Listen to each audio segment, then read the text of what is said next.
Okay, welcome everyone. It is 6:02 p.m. I'm officially calling this meeting into order, and we are going to start, as we always do, with the Pledge of Allegiance. So if you don't mind, please rise. We'll start with the pledge, followed by a moment of silence.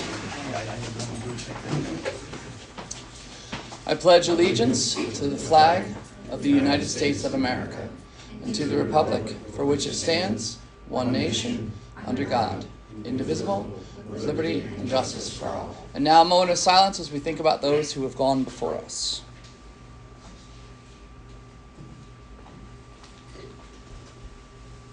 Thank you. You may be seated. Our first official appearance of Olivia Schneider is our new village clerk, so welcome, Olivia. She has been on the job a whopping 3 days and has everything mastered. All right, Olivia, please do a quick roll call of our board members. Okay, Mayor Robert Allen. Here. Deputy Mayor Robert Ryan. Here. Trustee Deb Alter. Yep. Trustee Kevin O'Malley. Here. Trustee Deb Sauer. Here. Trustee Doug Shudding. Here. And Trustee Dan, sorry. Trustee Megan Laurie. And Attorney Elena. Hello. Thank you. All right. So at the special meeting back in February 19th, we, as village board, appointed officers James Water and Jasmine Salgado to the position of full-time police officer through resolution. Tonight, we will be holding our swearing-in ceremony. So at this point, I'd like to start by bringing up Officer Waters.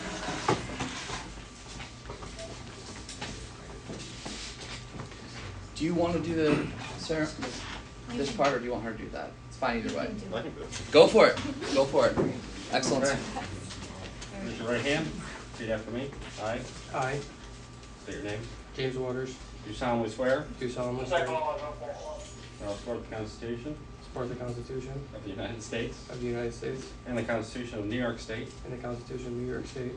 and I will faithfully discharge I will faithfully discharge the duties of police officer the duties of police officer according to the best of my ability. according to the best of my abilities. Congratulations.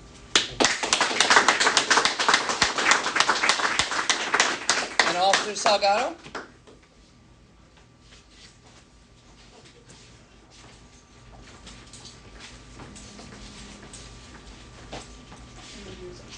Huh? Everybody was off her base. Perfect. Thanks. Raise your right hand. Repeat after me. I I, state your name. Jasmine Salgado, Do solemnly swear do solemnly swear that I will support that I will support the Constitution of the Constitution of the United States, the United States, the Constitution of The New York State, the Constitution of New York State, and that I will faithfully discharge and that I will faithfully discharge the duties of police officer the duties of police officer according to the best of my ability. according to the best of my ability. Congratulations. Thank you. And we have one more. We have in front of the board a resolution hiring a part-time police officer to the Hoosick Falls Police Department. So just bear with me 1 minute as I get this resolution up to the screen. And this is right here. So for board consideration tonight, we have a resolution hiring a part-time police officer for the Hoosick Falls Police Department. I'm going to skip the whereas, but it basically summarizes that we have a need for a part-time police patrolman, that the candidate was interviewed by our OIC Sergeant Hudson and 2 of our trustees. He has already completed phase 1 of his training, so he is set to begin phase 2 at Albany County Sheriff Office's Police Academy. So now therefore be it resolved by the Board of Trustees of the Village of Hoosick Falls in regular session duly convened as follows. 1, that this Board of Trustees does hereby appoint Jonte O. Wright, who resides at Colonial Drive in Kingston, New York, to the position of part-time police officer in the Village of Hoosick Falls Police Department at an hourly rate as set forth in the applicable collective bargaining agreements. That Jonte O. Wright, as a recruit in the Law Enforcement Academy, shall be subject to additional conditions on employment as set forth herein. Do I need to read all the rest of the stuff? Do you want me to read all the rest of the stuff? Well, I think that there may be at least. Okay, I'll do that. That such employment of Jonte Wright is hereby subject to the following conditions. Jonte Wright must remain employed with the Village of Hoosick Falls Police Department for a minimum period of 3 years as a police officer following successful completion of academy. In the event Jonte Wright fails to remain employed with the Village of Hoosick Falls Police Department as a police officer for the minimum 3 years period, the full amount of the Police Academy training tuition actually incurred by the village shall be subject to a pro rata reimbursement by Jonte Wright over such 3-year term following commencement of duties as a Village Police Department officer. Further, in the event Jonte Wright fails to complete the Police Academy training, Jonte Wright shall reimburse the village for 100% of all Police Academy tuition, books, uniforms, and all associated costs. Further, Jonte Wright shall be required to execute a written agreement with the village stating terms and conditions of employment as described in this motion, with conditions constituting continuing qualification of employment. We need a trustee to offer the resolution. I'll offer that. Deputy Mayor Ryan, and I need someone to second. Second. Oh, Deb, gotcha. All right, further discussion? I do. Yes. I know I've been through this before. You have a thing in this resolution requiring him to work 3 years. You have to negotiate that with the union. His position as a part-time police officer, which is right in the resolution, is included in the collective bargaining agreement. He is subject to the terms of the agreement, and you cannot hold him for 3 years. And not only that, but this resolution, when you get your improper practice charge, is going to be nothing more than evidence and proof that we direct dealt with an employee instead of going to the collective bargaining agent. I thought the 3-year requirement was tied to the training. You can't hold him for anything, and you can't make him pay it back. You can pursue another municipality to repay the village. Like if he went to Albany County, you could ask them through the general municipal law to return that money. But you cannot force him or any other employee to be here for 3 years. I'm telling you, this is my wheelhouse. Yes, No, that's fine. That's I fine. do agree with Dan, so my recommendation would be that somebody, perhaps Dan, make a motion to strike that portion of the resolution. Bear with me for 1 minute as I bring up a Word version of this instead of the PDF so that we can have on the record an official spot that we're referring to for striking. Why is Excel opening? You have to do it. It's already guaranteed for general. All right.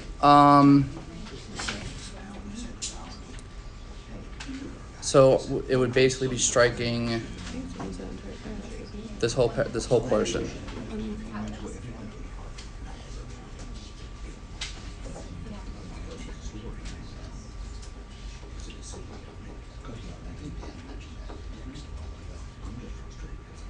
Take it all out. I think so, because we can recover the costs through another municipality if we Okay. go, so it would just be. All right. So Dan, I'm going to put this up on the screen for just a moment. My apologies for this. Let me lower this a bit. You are looking to make a motion to strike this portion out of the resolution. Is that correct? That is correct. You can, as I said, you can, under the general municipal law, you can pursue another municipality to be compensated for the village's outlay of costs. And that's a strategic decision that the village would have to make. You know, if you want to go after your neighbor for the money, that's one thing. If you want to go after Niagara County, Sure. maybe that's a different question. But, Sure. But you cannot engage in private employment contracts like that. No, that's fine. I mean, this is basically an old procedure from a couple years ago. So Yeah. we know this is your wheelhouse. So I'll second that motion. we have a motion from Dan to strike this paragraph, second by Doug. Any further discussion? All in favor of the motion? Aye. Abstentions? Opposed?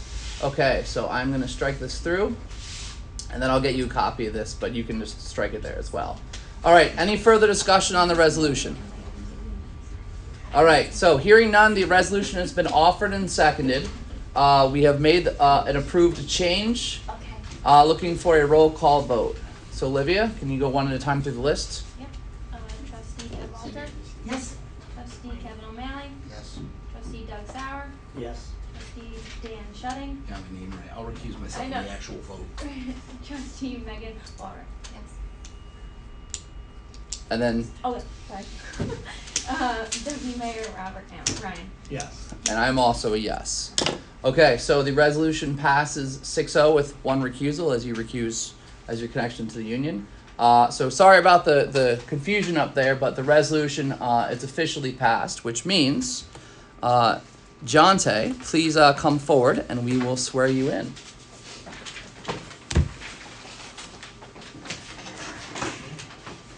your right hand. Repeat after me. I I, state your name. John Tagari, Do solemnly swear do solemnly swear that I will support the Constitution I will support the Constitution of the United States of the United States and the Constitution of and the Constitution of New York State, New York State, and that I will faithfully discharge the duties and I will faithfully discharge the duties of police officer of police officer according to the best of my ability. according to the best of my ability. Congratulations. Outstanding. I'm gonna shake your hand as well. Thank you.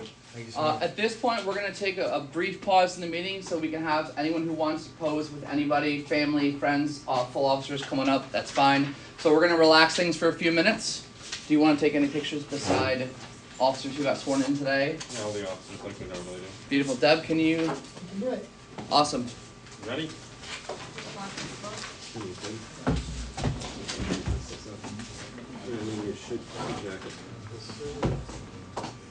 Stick 'em. Come on up, guys, please. Thank you.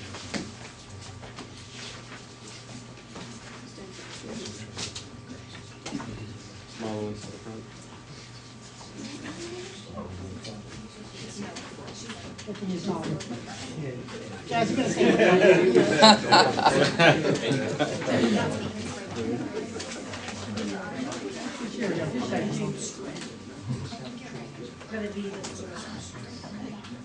Good. Excellent. Thank you guys very much. Congratulations to our newly appointed officers. Congratulations to family and friends of these officers. We're very excited to have them aboard with us and pursuing a career in law enforcement. Yes, we will need you to sign the oath book. Have the other two signed yet? Okay, I should get a pen. So it'll be right down here. You have a pen? Of course. Please don't. And as soon as we're done, I'll move the table back and we'll move back to normal. I want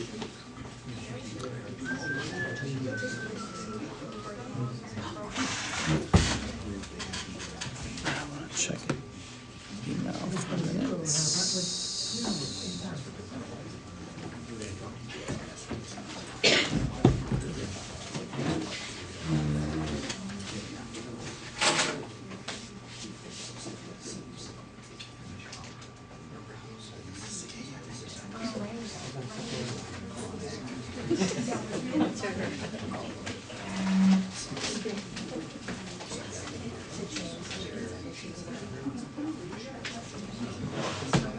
Sign right there.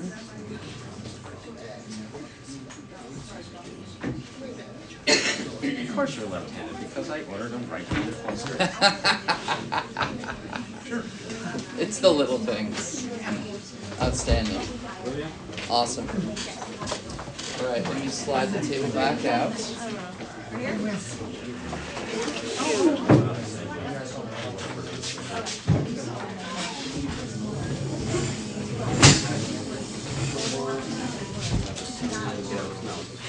Slide you over here.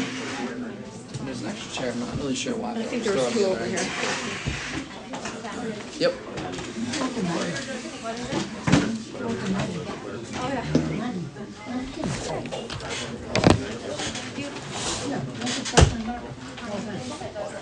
Congratulations, everybody. Thank you, sir. Okay, thank you all. With that, we will resume the next portion of the meeting as normal, as soon as I can find my mouse. Okay, so first off, all of this stuff is in your agenda, but we do have the village election information up. Our vote is March 19th from noon to 9 p.m. We have 3 trustee seats open for 2-year terms, and on the ballot will be 3 individuals: Deb Alter, who's currently a board member, Brett Hanselman, and Dan Shuddick, who is currently a board member. There's also a 1 trustee seat open for a 1-year term, and on the ballot for that is current trustee Megan Walreed. So, thank you on that. Another thing we want to get out, and we'll get this up on social media, spring pickup, spring brush pickup. We started this last year. We're going to do this again. It's going to run from April 1st to April 15th. Just as a reminder, this is limited to leaves, grass clipping, and branches 4 diameter inch in diameter or less. And brush piles should be positioned next to the road or next to the sidewalk, obviously not on the sidewalk. Paper bags are okay if you want to do that. You don't have to. No plastic tags, bags will be taken. I don't know why I put tags there. That's a misprint. And again, the mayor updates are on the agenda, but I'm just going to quickly summarize. I was very glad and honored to be able to speak to the full HFPD department. Shared some initiatives that we've been doing over the past several years, some anecdotes, and what our priorities are in the future. Also was able to send the nominations for the local planning committee for the New York Forward grant to our Department of State contact. And now we are going to wait a couple weeks before they make their official approval or whatever they decide to do. I'm going to just skip ahead for a moment. Kind of crazy that I have to have this discussion, but we are having sewer system problems due to misuse of the sewer system, which kind of sounds weird. But Bobby, if you have those pictures there, right? I'm going to try to bring them up in a moment if I can. I have to find my browser here, so just bear with me for 1 minute. Where did I just go to? So basically, we are having a situation where some crazy items that you would never expect to go down a sewer line are going down a sewer line. This includes towels. This includes pieces of wood, pieces of mops. Basically, large, non-biodegradable things are being forced down pipes and through. It's really, really bad. I'm going to try to open up a couple pictures right now just to show you. And Kenny, if you want to chime in or narrate on any of these pictures, please feel free. Sure. I just got these emailed to me, so I'm just going to open them real fast.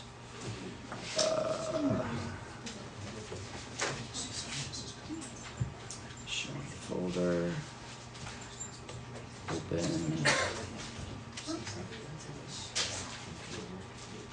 Okay. So I'm going to scroll through real fast to a couple things. First off, Kenny, what's this right here? This is the impeller in one of the pumps in the brand new pump station that we had installed 2 years ago. That's what it should look like.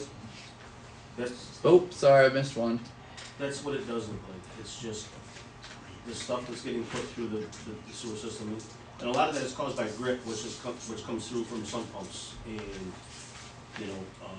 just roof drains, stuff coming off people's roofs. There's a lot of buildings in the village with flat roofs that their drains are plumbed into the sewer system. So we're at the point now where, because of some of the stuff that is going through our system, such as some of these items right here, our equipment that is a year old at most is being damaged. So that's a mop head in the pump case right there. I mean, that's an actual mop head. And there's another picture of that mop head on the ground outside of the pump station. That's not it. It's right there. And you can see like the that's the mop head.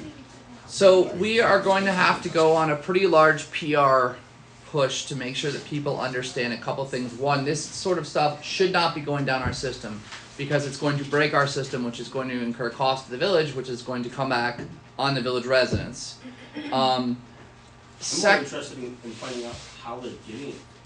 That is a pretty impressive feat, but I don't want to glorify that part of it. I'm just going to say it's impressive that we have pieces of wood going through our system. But and secondly, one of the big concerns is that we notice when we have rains, especially heavy rains, it overwhelms the system, and that is a problem because our system is not connected to any of the storm drains. Right. Which means that we are either getting people with sump pumps in the basement that have piped into the sewer line, which is not legal in the village, or we're having other draining things going into the sewer line.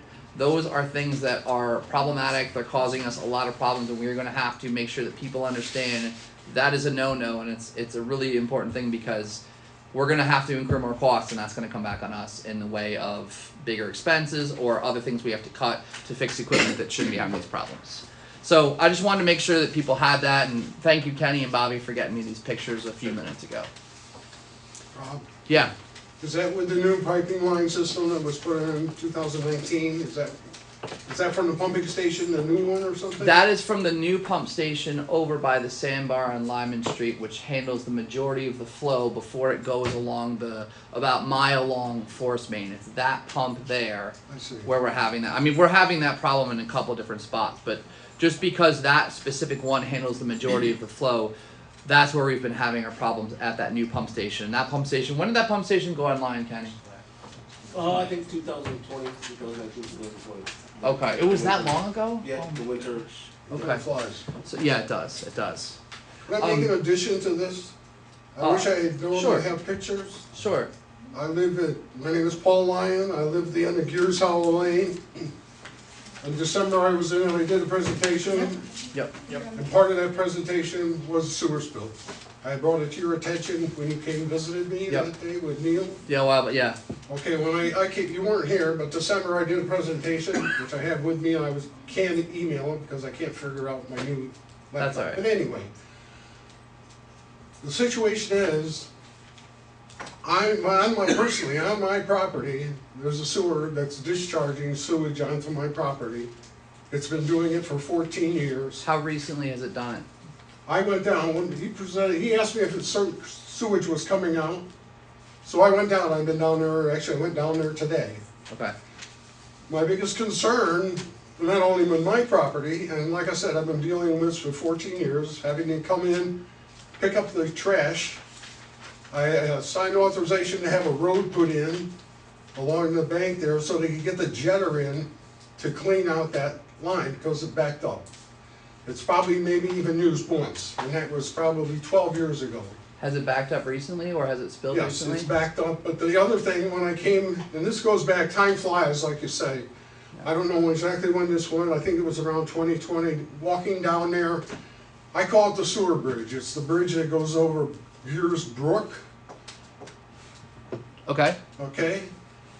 There's a manhole right there, and like I said, several years back, I was down talking with the guys when they put in the new sewer line in 2019. When they came through, they inspected it and they said it was plugged, okay?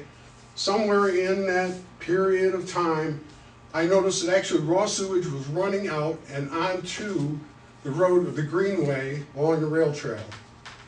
Okay, I reported that to the sewer department. I went up, knocked on the door, and I told them about it. Subsequent to that, I went down.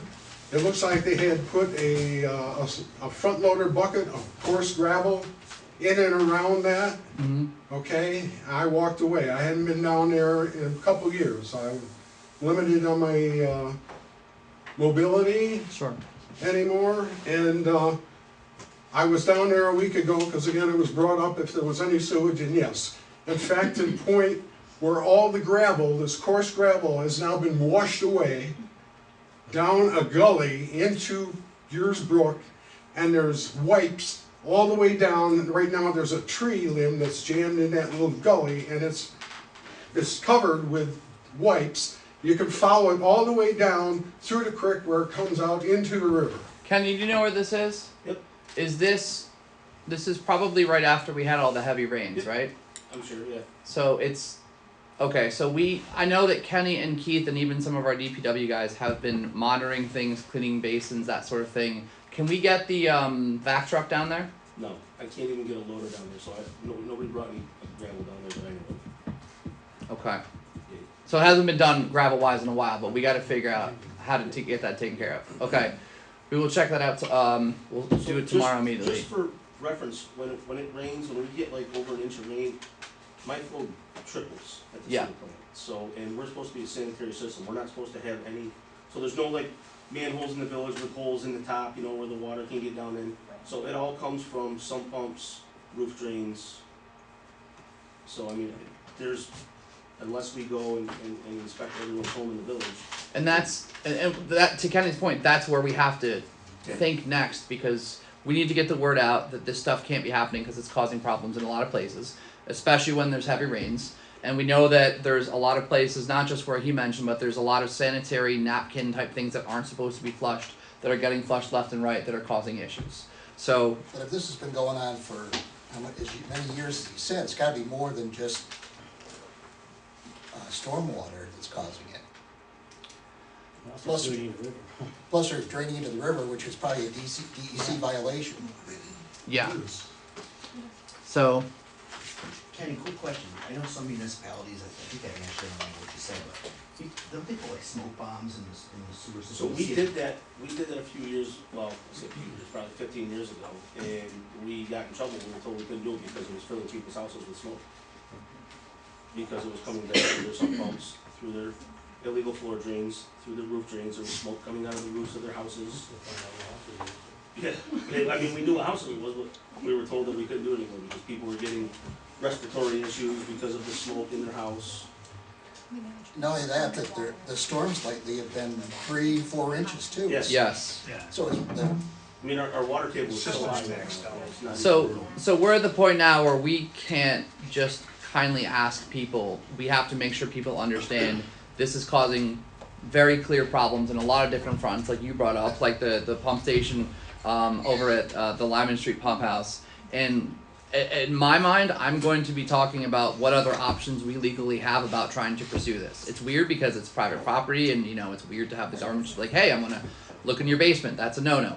But there may be reasons where we have the ability to do that, or find out, or even offer ways to say, hey, this can't be done. Let's help you figure this out.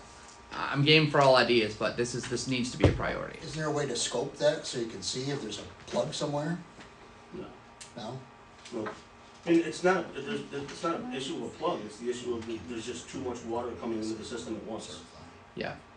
Tied in with, there are a lot of locations that are throwing a lot of stuff in the sewer system that they should not be. Yeah.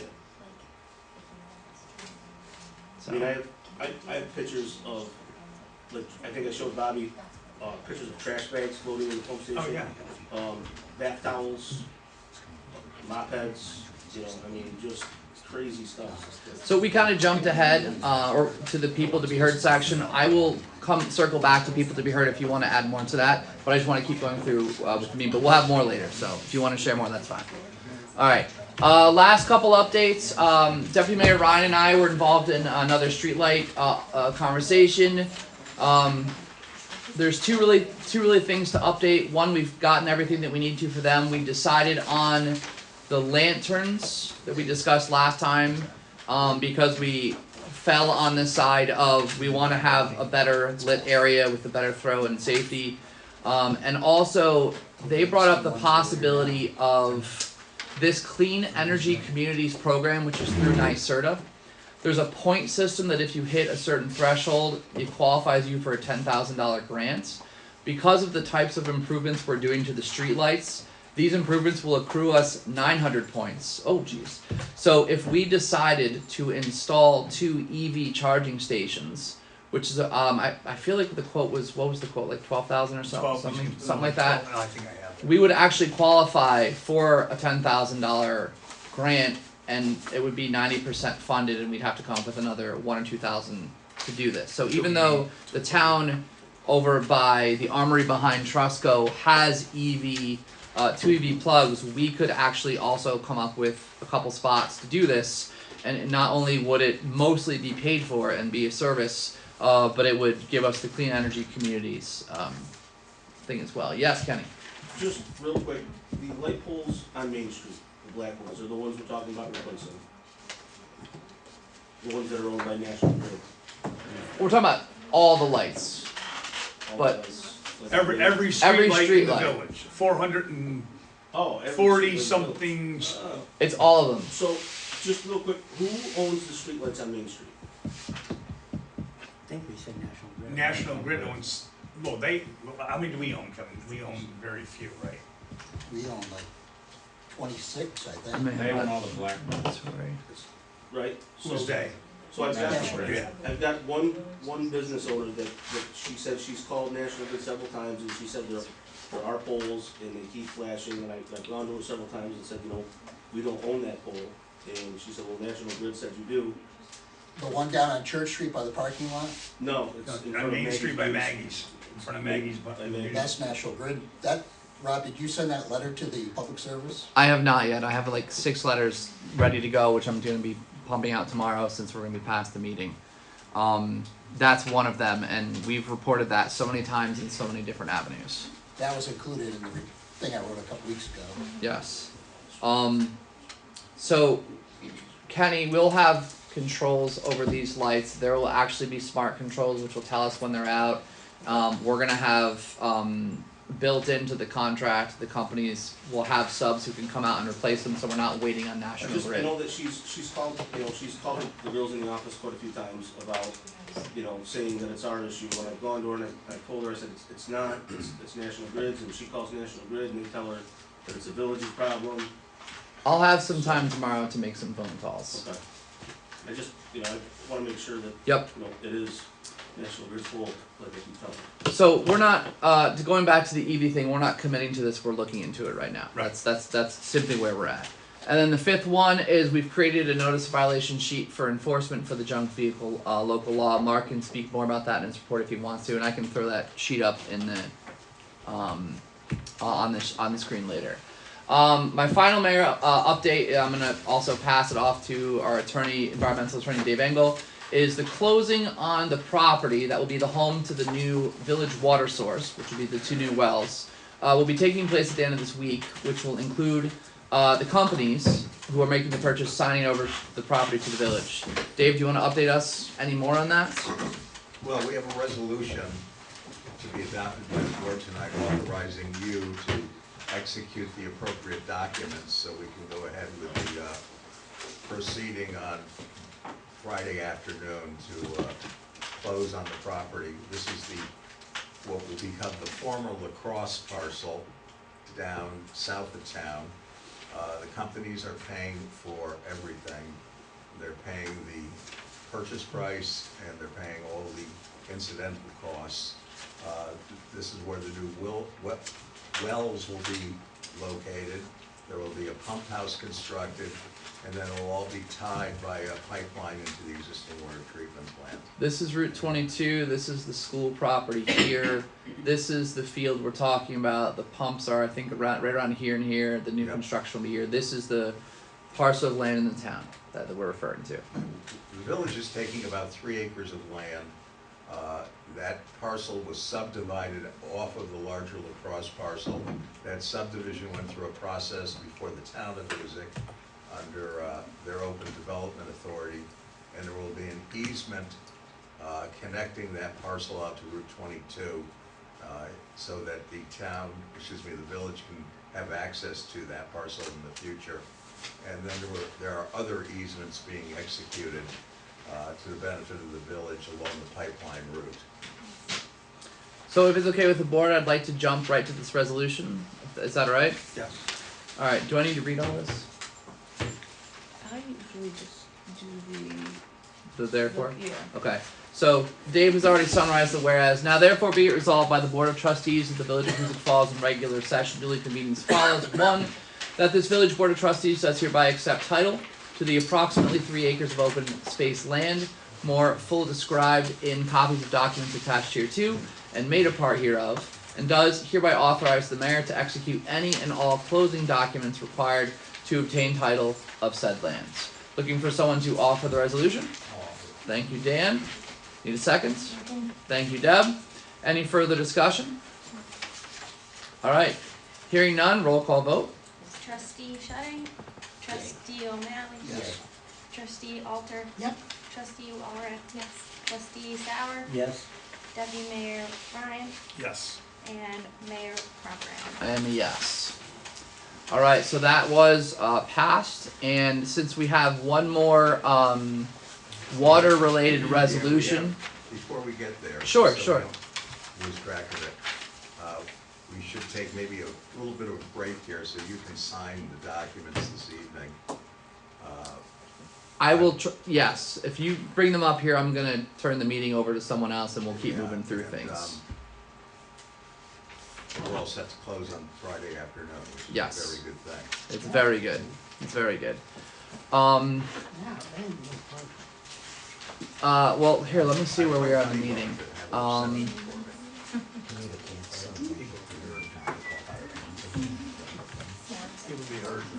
All right, Bobby, do you mind taking the lead for the people to be heard, and I'll sit here with Dave and sign some documents? Sure. Okay, so Dave, if you want to come up, I'll sign some documents. So, sorry, the people to be heard section. Just as a reminder, when you're called upon, please begin with your full name and street address. Share or speak to what you would like to discuss. Just to get an idea, how many people would like to address the board tonight? 1, 2. Do you also want to say some more things? Okay, so 3. I'll set Bobby has a 4-minute limit. Sound 4-minute limit. Bobby, you can decide who wants to go first. Actually, why don't we finish the sewer discussion? There's more right in that Slide over packet. for a minute. Taking donations? I need the original of the I wanna go first, resolution. that's $20. The original of the resolution we just approved. Right, the one that we just checked off, there's a packet right I'm there. up. Yes. No, the original which is signed by you. Oh, Like okay. those specific pages. Okay. He'll forward them back to us. Okay, Yeah, I need that. okay. I see you've been writing in pencil, it should be in ink. Okay, I Oh can do my a new one. gosh, we'll get there. We'll get I can there. do a new 3 days. You're gonna scan, so it'll be fine. Just go ahead. Whatever you- Okay, all right, my name is Paul Lyon, I live at 5 Years Hollow Lane. My wife and I and my grandchild. Like I said, in December, I did a presentation regarding what I was calling the Years Hollow Lane Improvement Project, which the mayor was involved with getting the hump fixed. We were working on getting the turnaround paved, and then I brought up the issue of the sewage, and that was my presentation again be tonight. Again, I brought it up with the rest of the sewage because I just went down there and found that it is still an active sewer leak. It's going into the creek, it's going into the river, it's going into my property, and it trickles down into flagged wetlands that were down there, which eliminated all the life that's in it. There's no frogs, Don't worry about minnows, that. newts, or anything else. This past week, I did my own research. I took a walk up Danforth Avenue and visited the nursing home facility and the assisted living facility and talked to the directors of both of those, and I quizzed them. I said, are you using wipes and flushing them down the toilet? The one girl at the nursing home has only been in place since October. She assured me that they're not using it there. And the same thing at the assisted living, they said they were using washcloths. The only thing I failed to ask, and I was gonna go back, and I have their numbers, I was gonna call back, I do not know if they do their own in-house cleaning. Because if they have a maintenance outfit that's going through and cleaning all these rooms, I'm wondering if they're flushing them down. That would be my most obvious point, but I don't know. Again, from what we talked about again on the sewage, we need to get, at least in my sewer district, that was my point, is to put out a bulletin. I in fact stopped by and talked to the clerk to see if there was a form letter that had been sent out. I quizzed the directors of both of those facilities and they said no, they hadn't heard anything from the village about it. So I think there's certainly a need to step up and find out what this issue is, because like I said, 14 years on the property and it's been a headache all along. I was really disappointed, again, when they put the road in, and I got feedback from it, and I don't know exactly when. There's a spring right underneath the beginning of the road path that you go in, what they mill. There is dry land on either side of it. They need to come through and make it accessible for the jetter to go down there so they can jet from my property down through and clean that out on a regular basis until this is resolved. And I don't know if it will ever be resolved, with the honesty of people and what they're gonna do. So I don't know what kind of enforcement can be done. But at this point, I'm very frustrated and upset, and that's why I'm back here today. So that's what I'd like to bring up. If you have any questions, again, just speak up, because my hearing isn't good. I brought hearing aids, and so I can participate and listen and hear everybody. Somewhere in this facility, there's feedback, and all I could hear was a screaming noise. So I had to take them out, so again, I can't hear. So, if they have any questions, I'll try to field them. Kenny, we can look into it, right? I mean, we don't, I mean, You know, I'll see you. I mean, it's happened before, I didn't know that it was happening again. We definitely will take a look at it, definitely, especially when you're talking about overflowing into the brook and going into the river, that's definitely an issue for I'll sure. have my guys clean it up tomorrow. I can't stop it from happening when we get this rain. I mean, there's just, I mean, well, you saw down on your street the other day. Right. Just, there's nothing I can do. What, when is the next water bill go out? It's too soon, I know, but. I talked to Rob about that, though, about putting the PSA Yeah, out. It's April, so Seems we'll, like a water bill we would will be a have something perfect place to- that goes out to everybody that reminds people of that. There's also, we have, I mean, the water bills go to the landlords, right, not the tenants? Yes. So we have to let tenants know as well, so we have to do a two-tier thing somehow. Right? So tenant, because do landlords tell their tenants? Probably not. So, we also have a large issue with grease in the village too. Grease? There's a lot of Grease. Grease. A lot of grease. I mean, Yes. I'm sure, you know, a lot of people just think that you can put it in your, you know, dump it down your sink when you're done cooking a cheeseburger or whatever, and it just goes away, but it doesn't. It accumulates, it builds up, you know, and there's really nothing we can do about it except, you know, suck it out and try to clean it out. But we don't know when the lines are gonna back up, or, you know, when the stuff is gonna accumulate to the point where it plugs the line. Because we don't have equipment to do Yeah. scopes and anything like that, Yeah. to go down in advance to see if anything's plugged. Yeah. I think one of the clear solutions we gotta figure out is how we can get the vac truck down there. I think that we just have to find a way to Well, do that. I really don't think that it's a plugging issue down there. I think it's just an overflow of water. It's too much water, and then it comes out and, you know, and it just makes a mess. I mean, nothing's plugging down there. I mean, it's just so much water. It's just overwhelmed. Yeah. The system is overwhelmed. So when we have 2 or 3 inches of rain and all that water's coming down off of Danforth, and that force main is pumping from Lyman Street Pump Station, that pipe is full, that water from Danforth can't go into that pipe. Right, because the Pipe other is one's full. it's being forced through, Yeah, right? so it backs up. I mean, that's the issue we've had since day one with that, you know, even before we put the new pump station in, there was a problem. Why don't you Robert Flores take a look at it? Yeah, has Flores taken a look at that, or Robert was the one that designed it originally. I mean, is there anything that can be done additionally to add infrastructure to? yeah, I mean, if we had put a bigger force main in, where when the pipe, so the pipe doesn't get full, so it can take more flow coming from Danforth Street, Gears Hollow, stuff like that. I mean, it's just, Does that main go down and then join in the other force main? that's a gravity feed that goes down and joins into the force main that runs along the greenway. And because it's gravity feed, it can't, you know, if that force main is full, the gravity feed can't go into that, so it backs up. Okay. Well, I think we're gonna have to put Flores on trying to come up with a design for that and start seeking out funding for improvement like that. Yep. All right. I mean, I wish we had done that in the beginning. I had brought it up several times. All right. So we can let Mr. Lyon know what we find out. We'll let you know what we find out. We're gonna speak with the engineer and see if we can come up with any type of solution to fix the problem. Even that wet spot, you know, they took the most direct route from the path that right straight down along, it was level and flat. Again, they ran into a spring there. You know, I figured at least you could fill that in with gravel, or you go either side of it to get down into where you need to get the jetter to make it effective. From the Gears Hollow Road? Yeah. Yeah, lane, okay. Somewhere. Okay. All right. Actually, I don't know, maybe from the end of Gears Hollow, you could probably put it all the way down, but I don't know how your jetter line is, because that's a long distance. It's probably 300-400 feet. No, Yeah. we don't have a general line that long. No, not that long. So, All right. Okay. Thank you. All right, thank you very much. All right. Do you want to go next, and then you? Do you guys care? Go for it. My name is Samir Muhammad Ali, and I'm here because I want to know more about, I want to educate myself on zoning and how the board is made and what kind of education they're getting for that. You know, how they come up with, you know, with the way that things get done in the village. You know? Yes. I mean, you explained a little bit to me, and you know, I heard a little bit, but I really like. Do they get educated? Are they just someone you handpick out of the village? You know, or is it?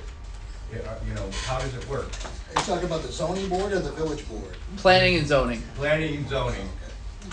We are in the process of organizing more formal education. There's resources, there's access. to NICOM, there's access to attorneys. Mark knows a fair amount and is able to guide them on things if they have questions, but we're in the process of organizing much more formal, rigorous training to make sure everything is understood, especially because we just appointed a couple new members. Right.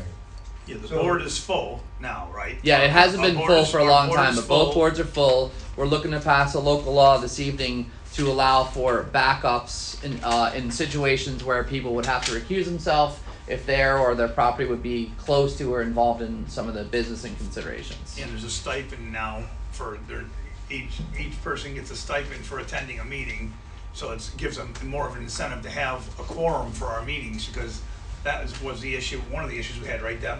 I mean, was having Yeah. enough people in attendance, Right, we couldn't have meetings because not enough people. didn't would have show enough up. people on the board. Now we don't have that problem.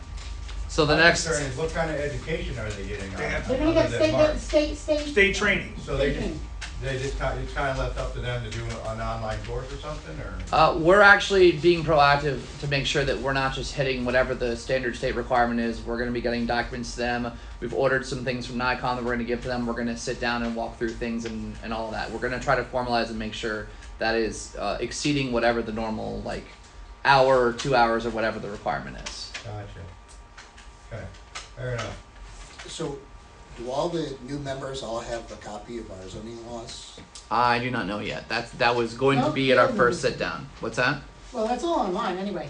It's all online, but one of my. I'm sorry, But- Kevin. Go. But in the meantime, I mean, the Stewart's project's coming up soon, and most of the people on the board are new.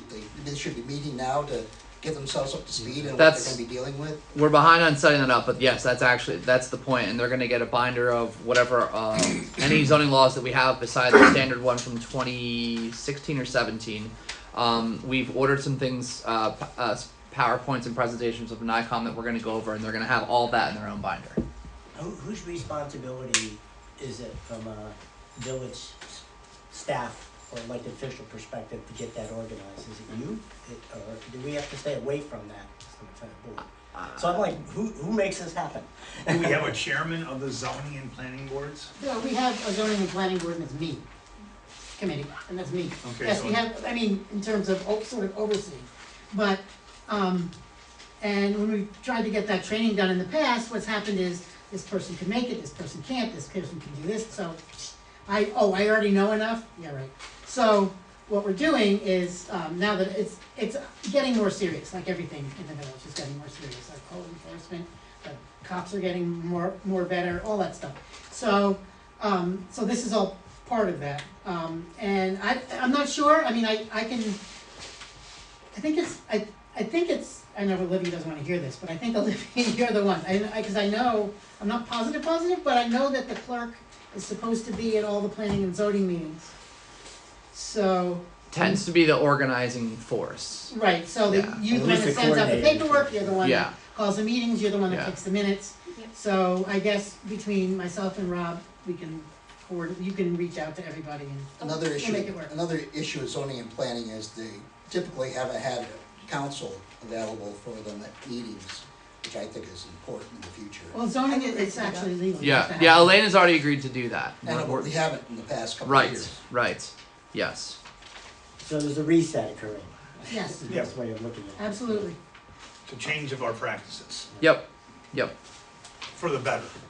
Yes. So back to you go, you have more questions?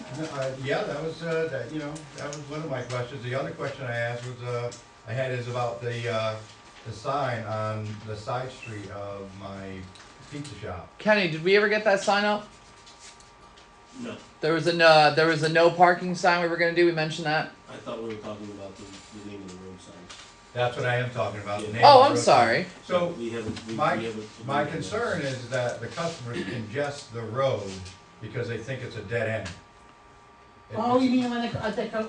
Yeah, they think yeah, it's a dead that's- end. Instead of pulling off to the left and the right, they stuff their cars right in the middle of the road, which, the neighbors get, Yes. aggravated and Yes. antsy over. So my concern is, how do we, we've gotta put something up there, so, cause we tell them, and sometimes they get it, sometimes they don't, sometimes they're just like, whatever, you know, Kenny, is this a street sign and no parking Yeah, we sign gotta figure both? out what the name of the street is though. We discussed this before. you know. Okay. It really comes down to that. that everyone that, all the customers that I talk to about, they're just like, it's a dead end, what do you mean, it's a road? I'm like, No, it's a road because it goes around. you know, you Hold can't on. park there. But in the dark, it looks like just a Railroad Ave? parking area. It does, Okay. yeah, it does, there's nothing there. Kenny, we're pretty sure it's Railroad Avenue, but we're gonna confirm that. Okay, so when you turn down this street, there's no name, and you go along the tracks, and then all of a sudden it turns into Sudan Street. Yes. And Yes. then it goes around the corner, and I think it's a different name. Well, So then isn't that it goes Willow? around the corner. It ends up on the Willow Street, but if you go farther, that's still a street past Willow Street, Yeah. it goes down around the corner, that's Yeah. Sudan Street. Okay, yeah. So I don't know nobody's been able to figure out what the name of the street is, but we could, When we're dispatched, it's railroad. This right here is Railroad Avenue. So the shop. Where? There's Elm. There's the That's shop. Pizza shop, so what's the name of the street on the Right side? there, So that's- right there, yeah, what's right that, there. right? That's the On this street- side of the, on Yeah, this right side? there, No, right next to the the sign's pizza right shop. next to it, the sign's right there. Right Right there. So that's where Willow. they, No, Rob. No, where it's Rob, That's the road. right there, you're in front of the street now. Somebody Right. point. right here. I see a name. It says Lyman Street. So Lyman Street's on the east. That's No, on wrong. the other side. And Rick has it on his phone, it says Willow Street on MapQuest. We're not gonna The other trust Google Maps or Here, let me MapQuest. show you where it is. Dispatch. If you want to pull it back up, I'll show you where it is. Go for it. So there's the shop. This Yep. is the road we're talking about, and it says Willow Street right on it. So when we are dispatched, It's Willow Street. do So not does the other believe, street go This the is other what way? happens. The This customers is will Railroad come in Avenue. and We're talking about this one. they clog this area. Yeah, because it looks like a parking area. At night, they think Alright. it's a parking lot. Sergeant Hudson, who Okay. works for dispatch, who, go for it. I will tell you this. Dispatch says do not trust Google. Yes. Yes. Per the dispatcher, where that says Willow Street is Railroad. If you look over there, it actually calls Lyman, it's labeled Lyman and Railroad. Over here? Yeah, So right that's, there. that is Lyman right there. Where that car is and the mouse is, that's Lyman Street up to Elm. In front of the pizza shop, it is Railroad until you hit Surdam Street at the intersection, Right. all the way It at goes the down end. right there. So it stops right there, and then it turns into Surdam Street once you make the corner. Willow stops at the T. Okay, So, Mike, on the street you said is Lyman Street. over here. Yep. That's Lyman. Okay, so my brother owned that house right there, the first house on Lyman Street, and his address was Railroad Avenue. One Lyman now. One Lyman. So I just have a quick question. Since we're not entirely sure what the name of the street is, what would it take to just name the street? We should check with the assessor to see what the assessor's Yep. records show for the street. Okay. That's the first, I have the that's 911 easy. map hanging in my office. Yeah, yeah. Yeah, but the 911 map doesn't mean that the assessor has the same Even thing. on my That's the survey, tax it says Willow Street. Even on my survey, it says Willow Street, just so you know. Alright, we'll figure that out. It's on the list, it's priority. Okay. Thank you, Chico. That's it, I'm all set. Alright, Bob. Thanks, Chico. I had a street My like name is Bob that too. Coronas, I live at 46 Mechanic Street, and I'd like to talk about the issues on First Street.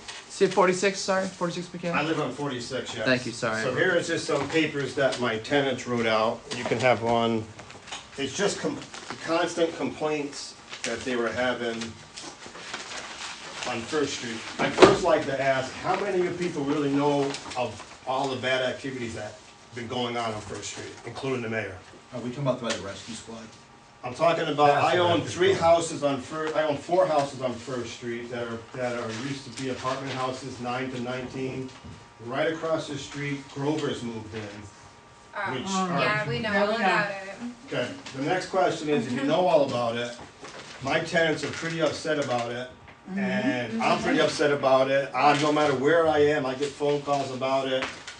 The police, at 6 months ago, the police had 300 calls there. Yep. And that was 6 months ago. No, I'm sorry, 200 calls. That was 6 months ago. I can only guess another 100 or so. John, how many more times have you guys been there in 6 months? Sometimes it's 3. I'd have to count. I was working in the apartment myself, and John was there. I watched him tackle the people and take them away and bring them back and take them away 3 times while I was working there. One time he was sneaking around the house, I was in the apartment, we were talking, and I helped him get into the house too, and they're back. Bob Ryan told me, I was gone for a few months, he told me that the kid was taken away and sent away to prison, he was not gonna I see him didn't for say a he went long to prison, I time. said he went to Rensselaer County Jail. Rensselaer County Jail, and because, I mean, it's not you guys' fault, it's not the police fault, it's the system's fault, but I think I have a fix for her. But he was taken, Perfect. he was taken away, and to my surprise, he was released 2 days later, and I heard he attacked a judge. No, There's a reason he why. attacked me. He attacked you? The reason he was taken away, and then he was back. Not your fault, I'm sure you don't want him back. We haven't dealt with him since. So the real question is, how many of you people really know about it? Because I've been complaining to Bob about it, I've been complaining to Mark about it, complaining to the chief before, Hudson about it. You never reply to me at all. What are you talking about? I never reply to you. We'll leave it at that. No, we're not going to leave it at that. I have a phone that has your number in it, and I have Okay. 0 texts from you over the past year. So if you're going to stand here and say I haven't replied to you, I'm going to call First that of out all, as not true. I don't want to get yelled at. I asked Bob several times for you to get a hold of me. I stopped in the office.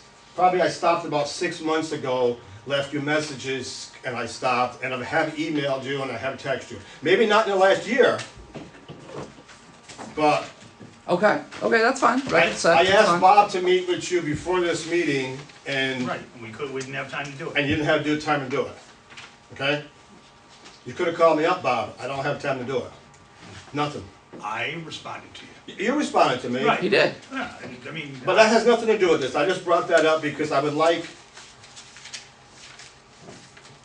if there's an issue going on and I say I'd like to talk to a mayor about it, as a taxpayer, I think the mayor should find a way to make time. But that's all, it doesn't make a difference.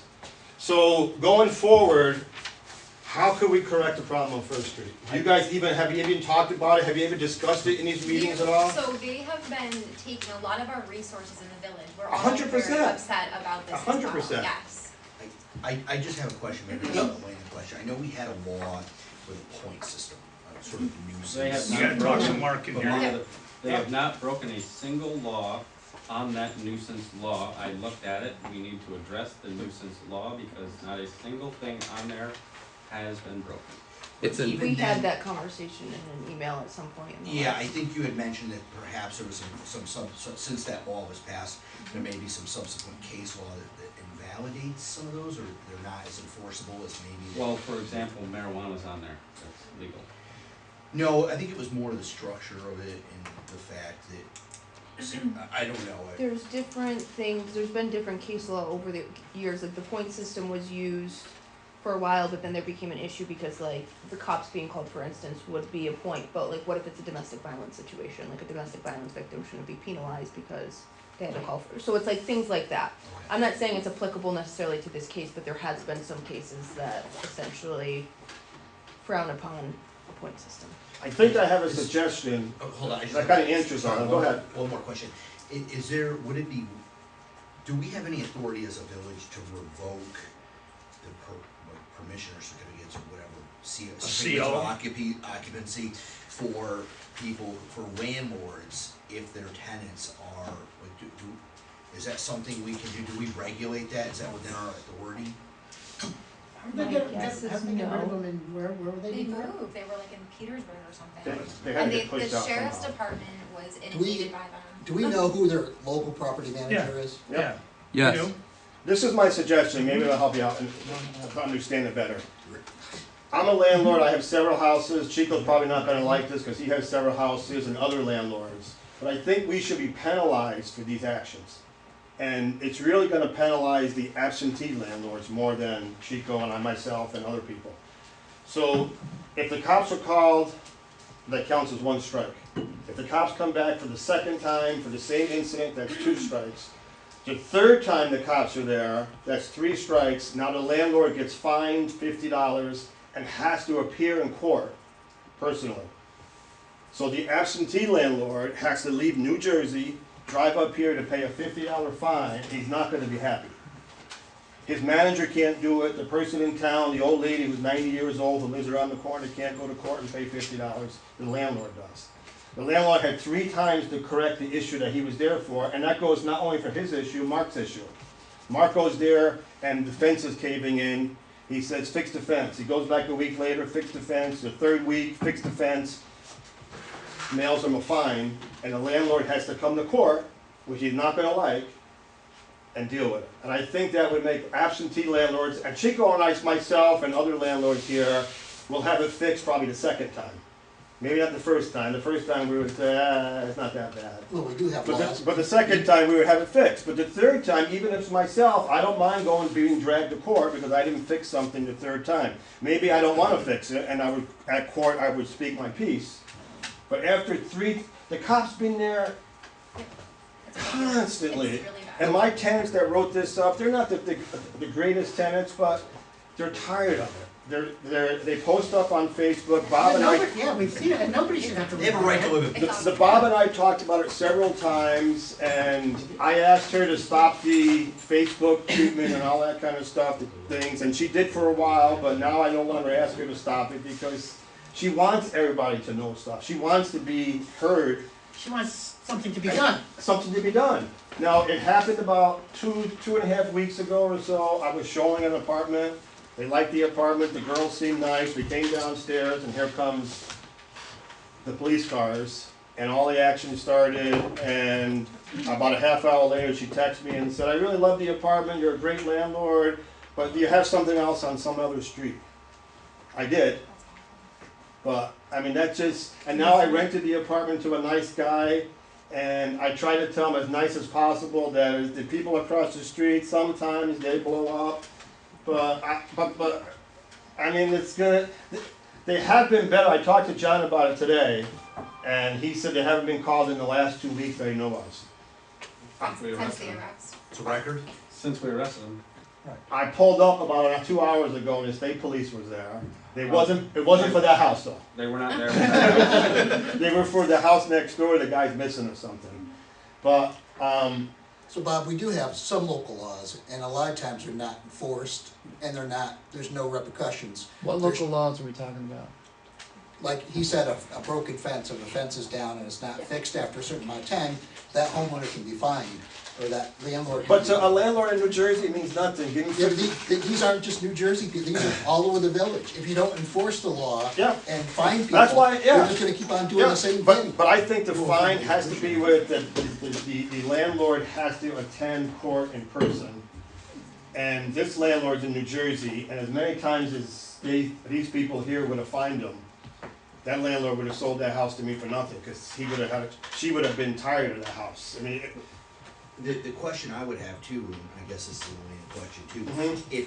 if we had a local law that they could be fined, say $50, yeah, why? it's not even the money, it's the idea of getting the landlord to be No, no, no, accountable. but my question would be, couldn't they just say, yeah, I'm guilty, put a check for $50 in the mail? No, the landlord, Yeah. what I said But I was the don't think- landlord has to attend the But I meeting. don't, but my question is, I don't think, can you can't make someone legally do that. force them to? Then- If they then- don't want it, what I'm saying is, if Yeah. they don't want to appear, and they're just, yep, I'm guilty, here's my check, here's the stamp. And then they should be fined and the building should be shut down and Mark should put a sign on it condemned until. Right, I Yeah. agree with you, I'm just saying, I don't Wait, know if you there's. guys, can Elaine, No, but either way, but something has to be done, that's just my like, you have an suggestion. attorney over there, who has things to say. Dan's actually right. What would happen is they would get a notice and order essentially, which is their first notice that they have to fix this. If it's not fixed within a certain period of time, then you can take them to court. There's a summons that's issued, but they have an opportunity to either plead guilty or not guilty. If they plead guilty, the judge assesses the fine. They never even have to show up to court. We cannot require them. Then is there some other way we can handle, First Street can't be the only street that has a bad apartments. It's probably the worst there right now, but going forward, after you guys finally correct and get rid of these people on First Street, so it doesn't happen again. What's gonna happen is, I own 4 houses on First Street. When I bought them, they were pretty bad houses. I was probably called a lot of names for even buying those houses at the time. I don't know if you guys remember how bad they were. There was drugs there, the houses were falling down. I bought them with Mark, the mayor. I don't know if you were, Oh, we got Yep. you showed me one. you were there. and the chief of police, they helped me evict everybody. I promised them I was gonna fix the place up, and I did. I tried to get good tenants there. I've got some bad tenants at times, and I handled them and got rid of them. But I can't keep getting good tenants when across the street is the worst tenants that anybody's ever gonna want. Yep. So what's gonna happen is, I'm about ready to give up myself, and then the street's gonna turn into First Street again, that's where it used to be like, and it's just gonna be taken over, and somebody else years later is gonna come in my position and try again. So Bob, I want to wrap this up just for the Yep, sake of the that's meeting, okay, but that's all right. Thank you for coming, and we have had a lot of discussions, and not just about specific locations, but about the principle of the fact that these situations do happen, and we hear from a lot of people around those situations that it is scary, and we understand that. The system has taken a long time to get said individuals arrested, arrested further. Fortunately, for the past couple weeks, it's been quiet. That's not gonna last. Summertime is I'm gonna come hoping and they're that gonna it be outside lasts, again. but That's, we will. you we can will ask John, see, is that gonna but- last? It's up to the judge. Yes, because there are still pending charges that have to go. But, No, we can't. But yeah, but going forward, I was not promised, but we talked about the law, the nuisance law, and getting it removed, and now I heard from Bob and somebody else that we really don't that doesn't really qualify for the nuisance law. Well, what else can we do? The nuisance law needs to be updated because, as we've discovered, a lot of things that should apply to the nuisance law don't based on the law. So that's already something we've talked about, and we're starting to work on redoing that. So when I leave here, can I tell my tenants you guys are working on what? You wanna work on that together? So just as the kind of being on the local law thing, I can get in touch with Elena in the next month and we can research. I mean, typically, you know, these laws have penalties, and then they have sort of the most extreme situation, right? That you know, the person is recalcitrant. I think that's the word. You know, they just refuse to comply. There's always that, and I guess Elena will have to figure out what the maximum we can do. Can we yank a certificate of occupancy if there's? I think so. I mean. Well, we're limited legally in protecting almost the rights of burned the house individuals. No, I understand that, but we are limited legally. But I don't know everything, but I know they scrapped junk, they brought a stove in, plugged it in, and almost burned the whole street down. I think they blew the power, Mark knows, right? They blew the power out, they burned the inside of the house, and they were still allowed to live there. So we are looking into updating the nuisance law. I think that, It may be able to be another kind of law. I think we should probably look at a couple other communities. That's what I was thinking. And see what laws they Absolutely. have on the To see books what we and can see how they find. get it. I think that we take a look at like, I'm sorry. No, it's okay. Like, Parking yeah, along take the a look no curb cut. at if they're using our police force. Like I've looked at it as a resource. We're paying money for employees. They're taking up all of these resources, all of these hours, all of this time. It's really a consumption of the village's, the taxpayers' money. Isn't there something we can do at that level? You could look at how many hours of time they've taken from our Based on that data, no. No, there it's isn't. It's crazy. But It even we had it, we've state been police using are it. there, Like, the we need sheriffs our are own- Well, that's what we there. said, there must be something. All right, we are going to look into local laws. I got to keep moving the meeting on. I'll talk to Elena. Thank you. We'll take a look at like Colony and Joe and see if what the most extreme measures we can do. But we are limited, of course, on what the. Well, I appreciate everybody's time, and Bob, Rob, sorry we got off on the wrong foot, but That's all right. That's I all would right. like personal time with you if we could discuss some stuff if you can. He gave me the heads up over the weekend. I've had a sick kid at home. I missed some time at That's work, fine. so we will find some time soon. Give me a call sometime, if you got my number, then give me a call sometime, Will we do. can chat about stuff. We'll do. Thank you. Thank you. Thank you. Bob. All right, we are on to reports. Sergeant Hudson, please report. Okay, so, police department's been, very busy.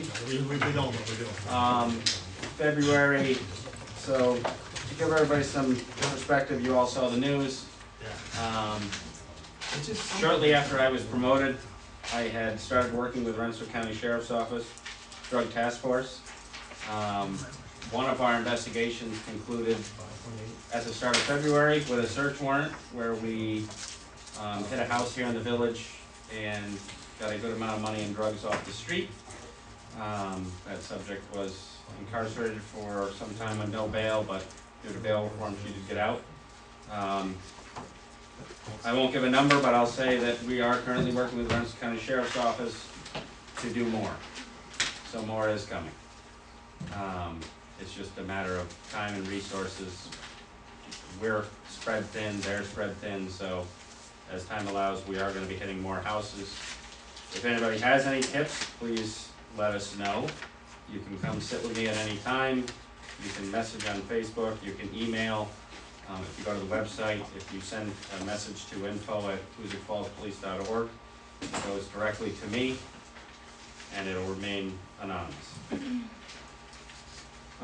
So arrests, so first of all, we had 298 calls, which you can see we're continually going up every month. Officers are being a little more proactive. We're getting a lot more shifts covered. 13 arrests, 2 of those were juveniles. Well, now 2 is juveniles, there was 1. Oh, I thought there was 0. In February there was 1. Oh, there was one? Yeah. I'll have to fix that in the report then. Parking tickets. Parking tickets did not show up until late February. Officers have been out every shift writing parking tickets. I know there was a concern and some comments that we weren't. They very much so are. 41 traffic tickets last month. Yep. And we've added these columns into the regular so that we'll keep showing it on a monthly basis. So, and also parking is dependent on call volume. So if they're busy, like you can see the number of arrests we had. Yes, we had 13 arrests, but they're also not small arrests. Where the rest are there, so. We had the search warrant, which that took up, as the mayor and Bobby and Doug know, took up a lot of my time. Yep. We then had another felony arrest, which was the criminal possession of weapon charges. That took up a lot of my time because that was a separate search warrant. And others. And we also had the FBI involved in that, the ATF, so it was a big alphabet soup we had. So. Yep. With that, one note that the police department would like to say, if you do find something you think is explosive in your house, please leave it there. You're not talking about a person. No. If you find an explosive material, please leave it there and call us. Yeah. We will respond there. Do not bring it to the police station and set it on my desk. Yeah, that's. Really would appreciate that. We will contact the appropriate bomb squad, which will come dispose of it. Thank you. So the FBI came and. That's like a plot line on every crime TV show. Yes. Hey, I have a box. In my first 3 months, I would never have thought I'd have the FBI and the ATF involved at the same time, but I did. There we go. You can see the call breakdown there. I'm not going to go through every single one of them. The amount of assistance that we've had from the others, I mean, the sheriff's office has been great, state police has been great, the FBI was great. I don't know what we did with NCON, but we apparently did something. I attended the Rensselaer County Threat Assessment kickoff meeting. What that is it's all the, what they call them, stakeholders from all the agencies throughout the county had a meeting. And there's going to be further training that I'm not sure if I'm going to go to or I'm going to send somebody else to, because it sounds like a riveting training to go to. Woo! For threat assessment. So that's coming down the line. Signs? Yes, signs. If you have noticed the police department, I don't know if the mayor has them up, but I'm gonna try to find this right now. the police department has new signage. I purchased the sign out front. The old white sign has been removed and a new sign has been put up. The remainder of the signage has been donated by I3 Imaging. All the doors to the police station now have nice signs on them. The, I guess, pamphlet holder out in the lobby, if you want to call it that, has a sign on it. And the mission statement for accreditation has been posted into the PD.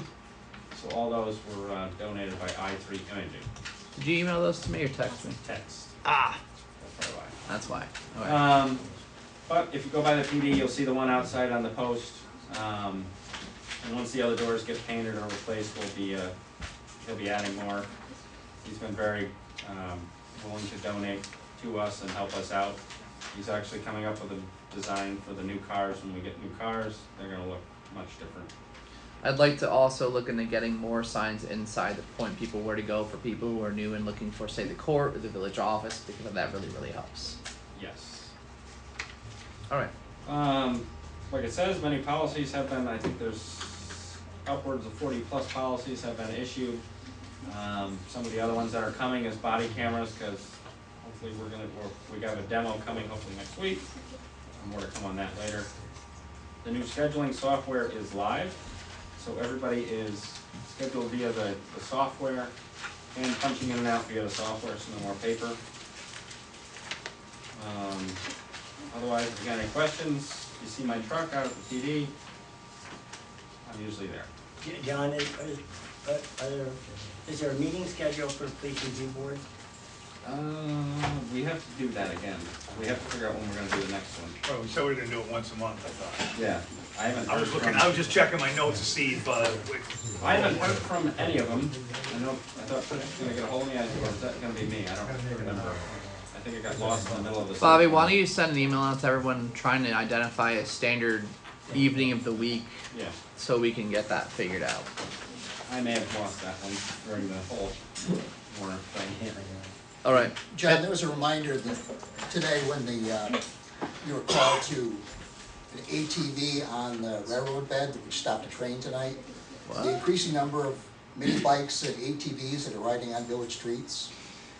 There's a house on Church Street that has a couple up on Ball and Abbott Street where there's mini bikes that go up and down Abbott Street, some of those areas. So they keep an eye out for those. Yeah, they'll keep an eye out for them. I almost hit someone on a 4-wheeler on my way down here. Yeah, I sent the officer out for that. In the yard, The yeah. officer went to go find that one. I don't know how he made out. I also think, Kenny, they come down this way through the waterworks quite Fly often. down through here. Actually, one day during a Little League game, somebody came flying down through and almost hit somebody. Yeah. Kevin Elaine is saying that all these other municipalities have the same problems. We're trying to figure out if there's a possibility of doing some sort of law that would set limits. I think We're it has to small be, enough has that to you be, know who it has is. to be a registered motor Yeah. vehicle to ride on the roads. Right, so it's already a law, you just, Yeah. it's not registered, it can't be on the road. It is technically, there's ATVs aren't supposed to be on the road already, but Right, it's for already a law. officer safety reasons, I'm not having an officer chase a 4-wheeler down through First Right. Ward. Yeah, but you pretty well can know, I know. Yeah. They, Yeah, Just you know follow where they're them. I gotta be coming point from. blank, we'll follow them to the best we can, but we're not gonna have somebody We'll go. probably figure out who All they are. pursuit, no. yeah, I want you chasing them down the greenway. Yeah. But if we know who they are, you can go visit the house and talk If to. we know who they are, we'll find Okay. them. Lights on. Now, I just named two of them, so Yeah. I'll give you the addresses. There you go, Kevin. Actually, coming here tonight, I sent somebody already for that, somebody I notified. was, they came up that one way. Anything else for Sergeant Hudson? I sent the officer out. Hearing none, I'm looking for a motion to approve the police report. I'll make that. Olivia, just make note of who makes the motion and seconds it for the minutes. Deb is motioning and Second. Bobby Ryan's gonna second. Further discussion? All in favor? Aye. Aye. Opposed or abstentions? Motion carries. Alright, code report. Mark. Behold our fancy new table. So what I did, and I checked with Mark to make sure it was good. There's initial data that shows up in the beginning of Mark's reports. I'm just gonna categorize them and maintain them on a monthly basis so we can see kind of overall, here are all the various inspections in the month, here are the various, some of the types of breakdowns. I'm assuming some of these will happen more often than just once, or there will be random things, so we may not be able to add up the numbers, but they're there. Permits, complaints, open, close, that sort of thing. Sorry, Mark. On our report, I don't know if there's any questions or not. Do you guys have any questions? No, just, I think earlier you were just gonna mention about the junk car thing. I'm bringing that letter up right now. I meant to have that earlier. Is that from Westman? How about getting Mark some help, so that he can do, We're talking about that. you know, like he's, That's part of the one guy. We've been You've got a lot of work out there, you know? That's something we're looking at for the budget, is trying to get the money available for like a part-time helper to join the department of one, so that we can distribute the workload. I'm sure it's pretty frustrating on him to do what he has to do every day, you know, so he definitely could use a helper. I know a guy that owns a pizza shop that was gonna volunteer. I don't live in the village, so I can't volunteer. I can pay taxes and own properties there, I can't volunteer. So this is the letter, date, we just threw in some random information or addresses or whatever. Junk vehicle on premises, there'll be the case number. All of this is going to be the standard, in a sense, information that would go along with this notice. Do you guys want me to zoom in a little bit more? Do you guys want me to leave this up or just kind of scroll through? So you're gonna mail that to the individual, Mark? Is that what's gonna happen, or? Yeah. Yeah, a lot of this language comes right out of the local law. There's the property, and then this is obviously just fake stuff, not true. The description of the vehicle will be specific to whatever the findings are. And then here is the notice: within 72 hours, one-time 7-day extension may be granted upon request. More information from the local law. I'll just kind of let you guys take that in for a moment. So here's a question, is that gonna include like tractors, 52-foot trailers? It does, the local law has the various descriptions of types of vehicles. The guy on Abbott Street that has like 2 semi-truck things in back. The bomb squad?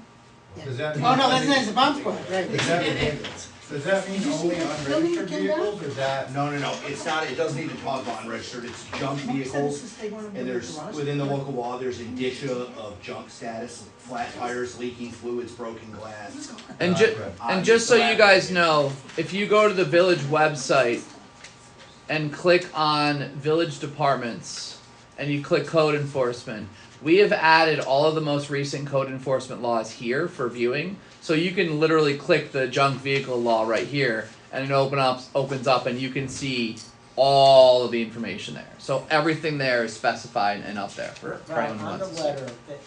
Yep, let me go back to the letter, It's sorry. the right to remove the vehicle.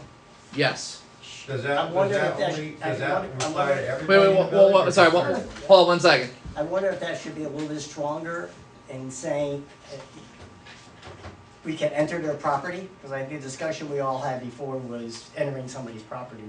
Removing the vehicle, I don't know, it seems like I wanna make it clear that this means We're gonna come on your we're gonna come on your property. property. Carolina will agree with me, not the police department. Huh? I don't know what we put in the local law? local law. Did We talked about this, We but I don't talked remember about, what did we did. just have code enforcement, or did we add the police? Do you remember, Dan? Different municipalities. There was no description, it just simply said that it can be enforced by the code enforcement officer or any like sworn officer of the village police department or something like that. to change? No, well, the only thing that was a little confusing, it talks about the process of notification via first class mail, if they don't respond, or certified mail, if they don't respond, you can post a notice on the vehicle itself. And it says the code enforcement officer may post a notice, but then it goes on to say that it can be enforced by the code enforcement officer or any sworn law enforcement officer of the village or something like that. But the language about the notification speaks specifically about a code enforcement officer, so I don't know if that's an issue. For noticing by the code. Well, if you read the entitled notice, right, it says that after the enforcement law says enforcement I officer, think so this is okay. I think what happened, I think what you're talking about, Dan, is I drafted it to be code enforcement, but I think the prior police chief had indicated that he would be willing He to did. do it, and then the question became, does the law actually allow the police to do it, because it says code enforcement. Rob, scroll down just a little bit, it's near the end. Keep going, nope, keep going, keep going, keep going, keep going, keep going. See it right there, first line.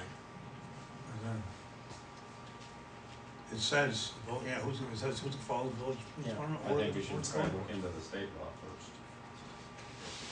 Well, you know, we do have a local law to begin with anyway, that you can only have one junk vehicle. And there's plenty of properties we can get a start on that have more than one to begin with. All right, John, you brought up looking at the state law to confirm that we're in line with that. Sure. Listen, almost all municipalities have a junk car law. Mm-hmm. Some, and I'm not a fan of this, some are so strict that if you're unregistered, it's gone. Right. No warning, no 3 days to fix it, no week, Troy's like that, Albany, gone. I don't think that's really what anybody's looking for. What we're really Right. talking about here is junk. Yes. Yeah, but my concern is getting into going on somebody's property, being very clear to letter. That means people, it's not the car in the road. We Sure. enter their property. 'Cause that's where the reaction's gonna come. That's my concern. Well, you got a car on Church Street right now that's been there for Yeah. years, no wheels on it, no hood on Well, it. that's on the street.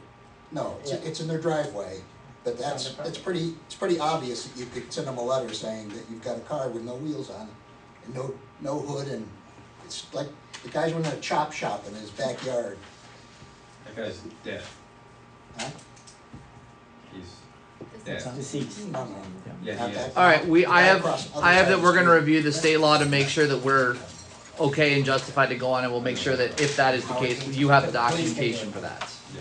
All right. Just need to make. So we got sidetracked on the letter. Doug, we can also review this to see, once we review the local law to make sure that we're very clear in that, and if we need to reference the state law or whatever law that. And it just got from your property. You know, that's Yep. all I'm saying. Be Yep. really No, that's a clear. good point. Right. Yep, I got it. I agree. Mark, anything else you want to say about this or anything, or anything you guys want to ask Mark? Any update on More specific. Third Street property? Which property? The Third Street where the cars are parked parallel in the middle of the road and all the junk's on the front porch and on the sides of the property? Is that in the land or the owner's hands to take care of?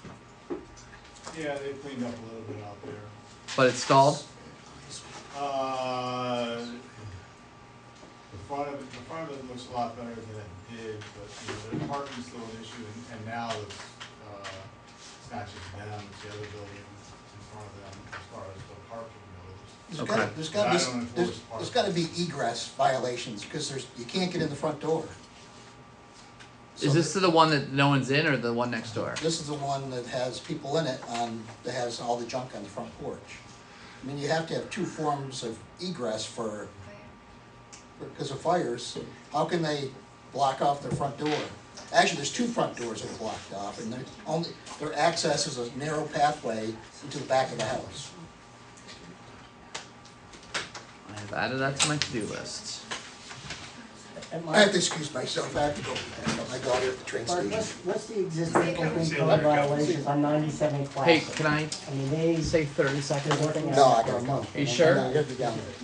Okay. Is there Hey, I anything know Trustee O'Malley is leaving to go pick up someone, and he gave us a heads up. But I asked him if I could do something special for his last meeting because he's decided not to run, and he very firmly told me no. And I even offered cookies, and he said no. But I do want to go on the record and thank Kevin, and of course now he's not here, so he can't stop me, for his long time on the village board. And if you cut Kevin, the blood literally says Hoosick Falls, because that is how dedicated he is to the village. So I just wanted to go on the record and thank Kevin O'Malley. Now everyone text him congratulations and thank you. No, I'm just kidding. Don't do that. He'll get upset. All right. Margaret, anything else or anything else for Mark? I think that's a question. Yeah, Doug, sorry. about 97 Classic, what is the open code on that? They've been doing a lot of work there.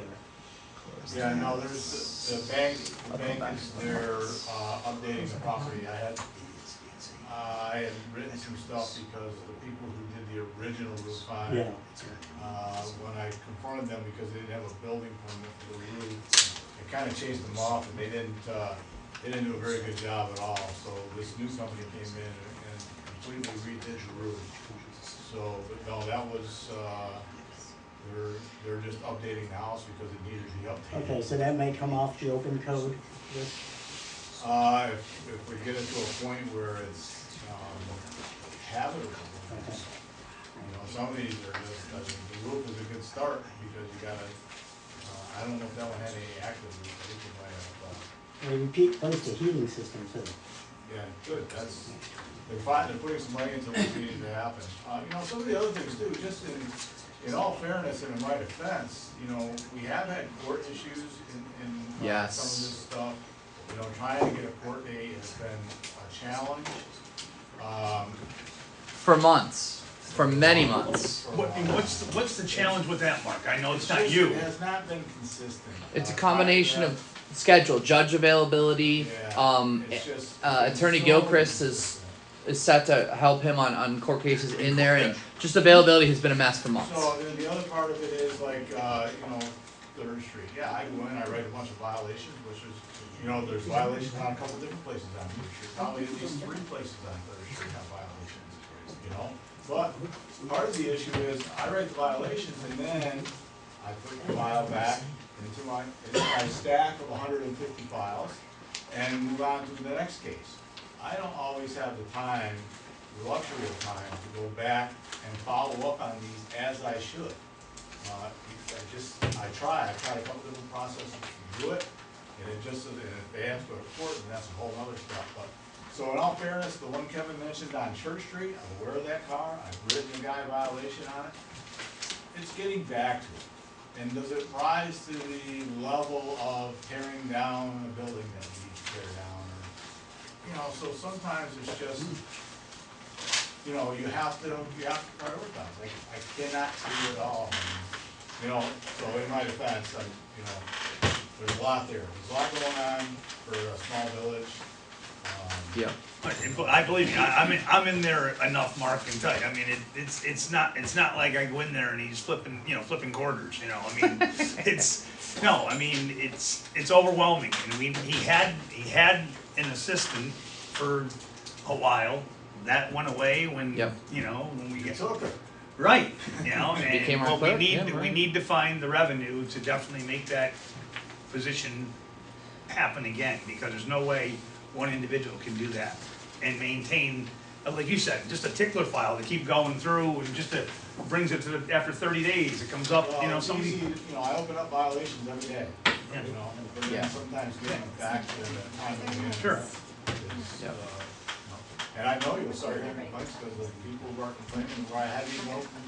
I'll open up a case usually initially, you know, so that I have an open case. But I mean, I get there and take a look at it for a while. Just the one, and I know 3rd Street, you know, but the one that we had talked about where the dumpster is full. And That's one of them. yeah. So, you know, and there's, you know, a dilemma. The guy's got no money. I'm surprised he even got the dumpster. You know, so trying to get it out of there. Now, I hit him the other day because in the house he lives in, he needs a roof.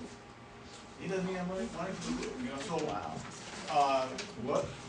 there's just the dumpster. He never touched the stuff out of that. No, and that's the problem, because it's garbage. Right, so I mean, I did a tour around the other day. I took more pictures, I sent him I updated the violation, sent it to him. No, I know. I just want to follow. I know we talked, and I just wanted to make sure. So, I mean, that's where. Because I'm worried, because the neighbors, you know, it's around the corner from the neighbors concerned That's about probably what rodents. we should demo. You know, I agree with that. But I have another one that just came up on 5th Street that I realized the other day, the roof is completely disintegrated on 5th Street, and it's a large 3-family house. Nobody's living in it. Ooh. Been abandoned for a while, but, wow. And when I realized that the roof was gone, and to the extent that it is, you know. That moves it to the top of the And pile so, as an unsafe structure. now it's just researching to try and find, because the owner, hasn't been the owner, the bank foreclosed on him. So I asked Tony again today, can we find out, there's nothing at the county showing what bank foreclosed on it? What do I do? Yeah. I don't know. You know, that's probably gonna be, who's lived in it for 5 years, it's probably gonna be another tear down. Yep. You know, how many tear downs do I throw at you guys? Yeah, right. All of them. I was just saying, I find it amazing that there's junk houses with the property values as high as they are, even here in Hoosick Falls. I mean, you know, it's crazy to think there's even junk houses. You would think they'd be worth it to buy them and do Well, something, right? It's crazy. But, so the point is, there is a lot. And sometimes you get bogged down in, research, you know, trying to figure out a law for somebody, or so you got a question on something, and kind of, you know, that can be a time-consuming process. Well, just for, I mean, just this letter we're talking about tonight, I mean, that's not gonna be any less work for you. So, Yeah. when we talked about this letter last week, just to give you an example, I had 2 building permits, I was very processed on my desk. I got very frustrated with the mayor. Yeah, okay, I'm gonna set these building permits aside, and I'm gonna work on the letter, which I did. And you know what? Those 2 building permits, and this was last Thursday or I Friday, think I annoyed me. are still in my pile, and I haven't looked at them. And those people are probably really annoyed. Because, yeah, one guy, he emailed me today, he's a guy that, he just bought Church Street next to Barber and Fricky, and he wants to get started, and so I didn't, and so I got to try and make that one a priority tomorrow to get to, you know, to get him a permit so we can get going on that one. I don't wanna hold him up, but the point is, I put it in the pile, but then things get added to the pile. It doesn't always stand at the top of the pile. And that has been the theme for the past month or so. No, in your defense, I get it. I feel his pain. Long time. Yes. I'm not trying to whine, no, I don't mind getting to work, it's just frustrating. We get it. I get it. Do you guys have any other questions for Mark? No. Looking for motion to approve the code report? Motion. Bobby, need a second? Second. Thank you. Deb got it. Again, he hasn't. Further discussion? All in favor? Aye. Aye. Opposed or abstentions? Alright, carries. Treasurer's report. Denise, hi. Anything you want to note? Nothing pretty much other than what I've noted. Okay. Zoom in a bit. We're pretty overwhelmed at the current time as well. Yeah. Well, Agreeing with Mark and we knowing were that Mark does a great job for a one-man department. we were without a clerk for a couple weeks, and we have a new clerk, which is great. But there's also training that goes in, which is part of the system. He's But doing a great job so far, so we're very happy to move forward. good, good. Any questions? Any questions for Denise? Hearing none, looking for a motion to approve the treasury report. Motion. Thank you, Bobby. Thank you, Deb, for the seconds. All in favor? Aye. Aye. Opposed or abstentions? Carries. Clerk, deputy clerk report. Judy, anything you want to add? We're busy. No, not really, we're just, trying to catch up. most Yep. of the time. Eventually we'll be getting ready soon to put up the next billing in April, so. All right. we're ready for that. Any questions? Oh, Day-to-day stuff that we do. Do we know how many properties changed hands last month? Do you know? No, I'm sorry. Okay, no, Must it's, have I'm been just, added, but yeah. we've had some, right? Yes. Okay, I'm just curious. Yeah, 3 or 4. the month before was high. It was like It was 9 or something. 8 or like 9, that. yeah, I was just curious, that's all. Really, in December? No, in the January. January. It's been busy Yeah. for a while. Any questions? Looking for a motion Make to that approve? motion. Second. Thank you. Oh, Megan got it this time. Thank you. All in favor? Aye. Aye. Opposed or abstentions? Carries. Highway report. Kenny. At the risk of sounding like a broken record, I'm busy. Yep. Okay. And, I can verify that. Just with all this rain and everything, it's just, everything's overwhelming. I mean, like, the water's just making a mess of everything. We've been chasing Yeah. streams that have popped up, like what you saw in the village that have never been there before. Yep. Running through people's yards yeah, we're trying to get ready for the St. Patrick's Day parade. We've got the flags up, we're trying to get the sidewalks clean when it snows, so we have to go back and clean the sidewalks again, because, the salt and sand on the sidewalks, so. Yep. We're busy, going. No, and I can vouch for Kenny, cause I was there when he was cleaning out the Lyman Street pump station, and I wanna thank Keith Pierce publicly for. Yep. Keith gave up his Saturday night, this past Saturday night, sitting inside the pump station down there across from the sandbar from 11 o'clock to 3 in the morning to make sure that the alarm went off, he was gonna be there. And fortunately he was, because the alarm did go off and he had to manually turn it on, cause we would have another situation, so. Yep. I wanna thank Keith publicly for that, I mean, that's going above and beyond to sit Yep. there and babysit sewage for 4 hours. Awesome. For a salaried employee. Yep. Yeah, for Yep. salaried, exactly. We do have on the very end of the meeting before executive session, if we, Kenny's got trucks set that we can go over as a group and look at rust type things and other things, so I have that at the very end of the meeting. One quick question, how about the excavator, Kenny? How do we go about getting that out for bid? So I actually got it out yesterday, we drove it out, drove it around, it's over to the other shop now, Greg's gonna do a little bit of, he has to oil the tracks and stuff on it, it's sat for a couple of years. The last I knew, Bobby Decker was working on that. No, I talked about him, I reached out to him, he didn't really know much about it, so, I don't mind helping do that, I just don't know anything about it. So I don't know, I mean, I talked to Denise a little bit about it before, I don't know if we purchased that through a grant, if we have to wait a certain amount of time before we can put that out to bid. So we have already, in August of 23, We approved it. surplus that. Yeah. Okay.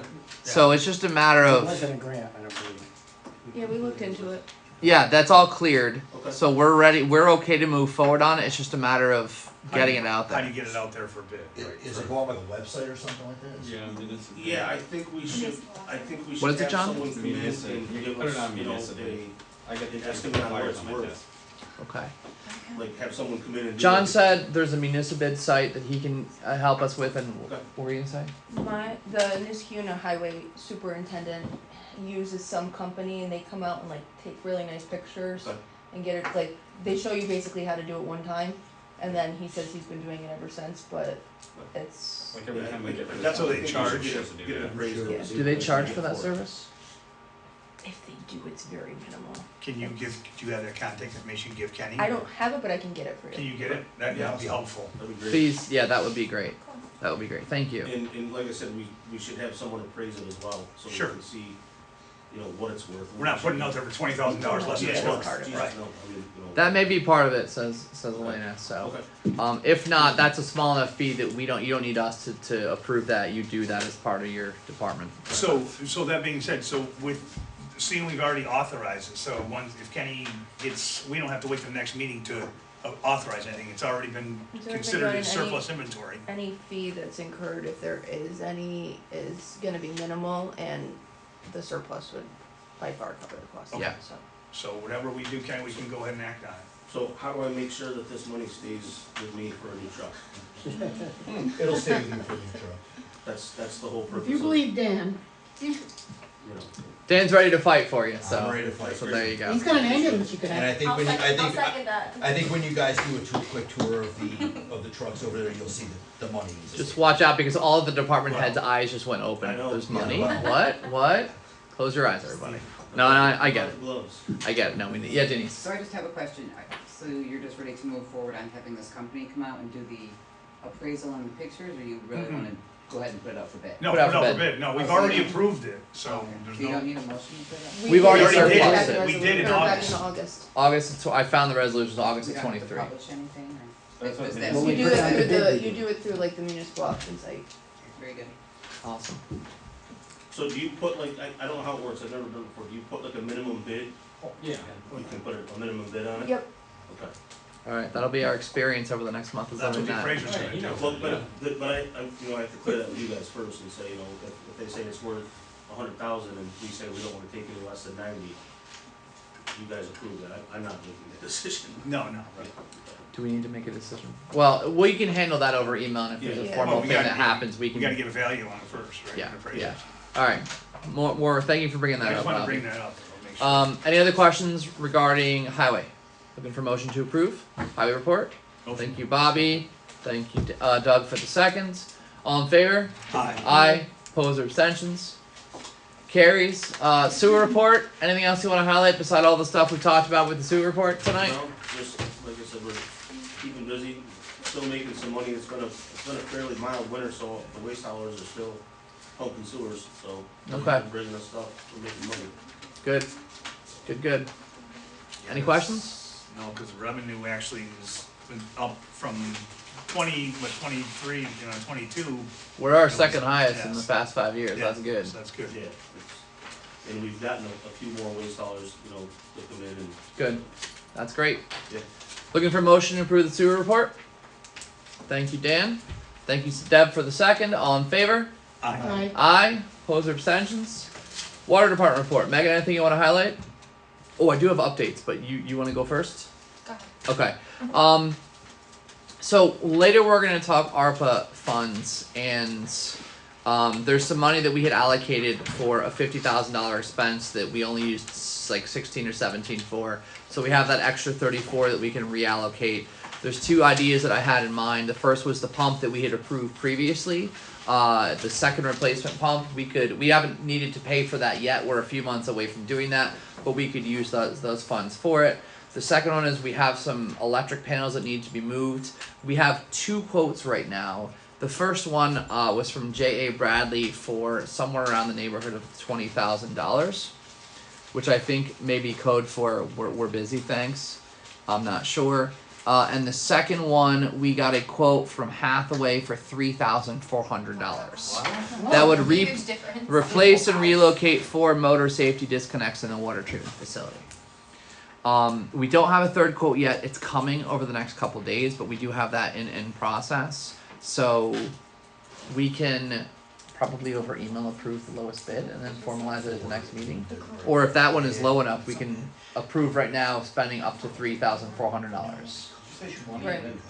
20,000 was one, and then 3,400 was the other. Well, I just think that they probably don't need the work, so throw high and see what happens. Not that they don't need it, yeah, they've got too much already. Yeah, they probably have, yeah. Only 2 people. So if we wanted to make You could make a motion to approve it up to that amount, subject to getting a third quote.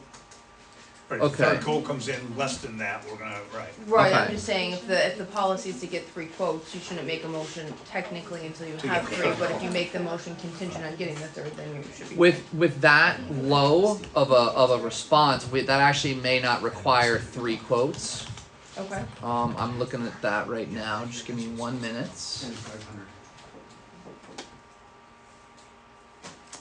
Anything between oh my gosh, I can't read this. Denise, do you remember off the top of your head? I'm just trying to remember. There's something different.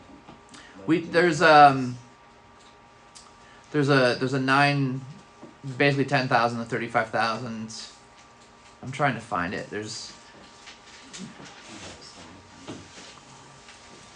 We had changed it in the past, but I think it's this one is 9,000 is the low. Let me see if I can find a. Aren't we gonna have to meet Monday night, or Tuesday night after election to accept the election? Yep. Oh, that's true. So we may be able to move on it then. But, or we could just make the motion now that, Right. subject to the third quote coming in, we will approve not to exceed 3,400. Can you word that motion for us in some wonderful form or another? I need to write this down. Are you doing it using ARPA funds, or are you just? It would be doing using. I'm assuming you guys want to use ARPA funds for Yes. this move. Yes. Let me, in I case do. you I want do. to see the ARPA spreadsheet. I have the ARPA spreadsheet up here for funds remaining. I actually verified all this with Denise recently, so a couple figures have changed from previous numbers. But this is all the stuff that we have done in the past. I'm just going to quickly scroll through so we can get down to the bottom. We had 45,000. I'm sorry. We have 40. Oh crap. I hate technology. I love technology. I hate technology. All right. We have 42,087.36 remaining, but we also have the 32,000 that we had previously allocated that does not have an allocation. Well, Right we now. approved 50K and it'll end up We being approved 17 and 50K, change, right? so we could just by motion switch that to be something specific. So what is the purchase for exactly? The purchase is for replacing and relocating 4 motor safety disconnects in the water treatment facility. So the motion would be to approve the purchase of whatever you just said. Replacing and relocating 4 motor safety disconnects in the water treatment facility. And an amount not to exceed, Not to exceed 3,400. contingent upon obtaining a third quote, Mm-hmm. and ARPA funds will be utilized to fund said purchase. Contingent on third quote, and ARPA funds will be used. Yes? Who would like to make that wonderful motion? I- All right, Dan and Those Megan two. second. No, you can have it, I was just. But I Okay. just wanted to be sure, so what happens if we don't get the third, that we don't get a third bid? I thought I heard that we have one coming. We have in a one day or coming. two. It's Okay, coming. I just, okay, all right, I Yes. just wanna make sure. Yes. So in that scenario, if we don't get a third one, then this doesn't apply, and we have to redo it in a week. Okay, that's all I wanna make sure. All right. So we have the motion and second. Thank you for all the wording. Thank you for the patience. Any further discussion? All in favor? Aye. Aye. Opposed or abstentions? Just for the purpose of where we are in the meeting, the votes are now going to be 6-0 because Kevin had to go. Just note that. Awesome. All right. Thank you. Anything else, Megan, for the water report?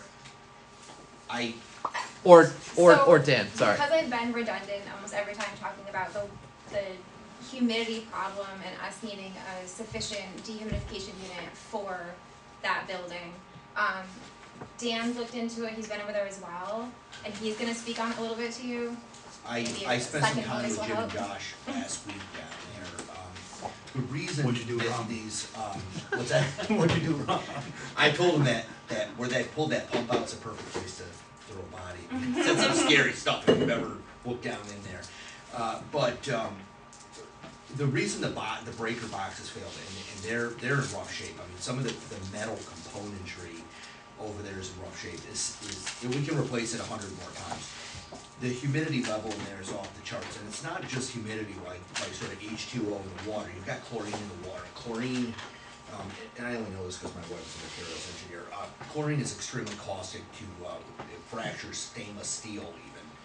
It's just bad news. So we can keep replacing a lot of this stuff, but until we deal with the underlying problem, which is the humidity issue, this is just going to be a broken record. Every year we're going to be sinking more and more money into replacing various parts over there. So Meg, I think you got, or in the process of getting a couple quotes. We're in the process of getting some quotes for the actual unit that'll be sufficient for the square footage.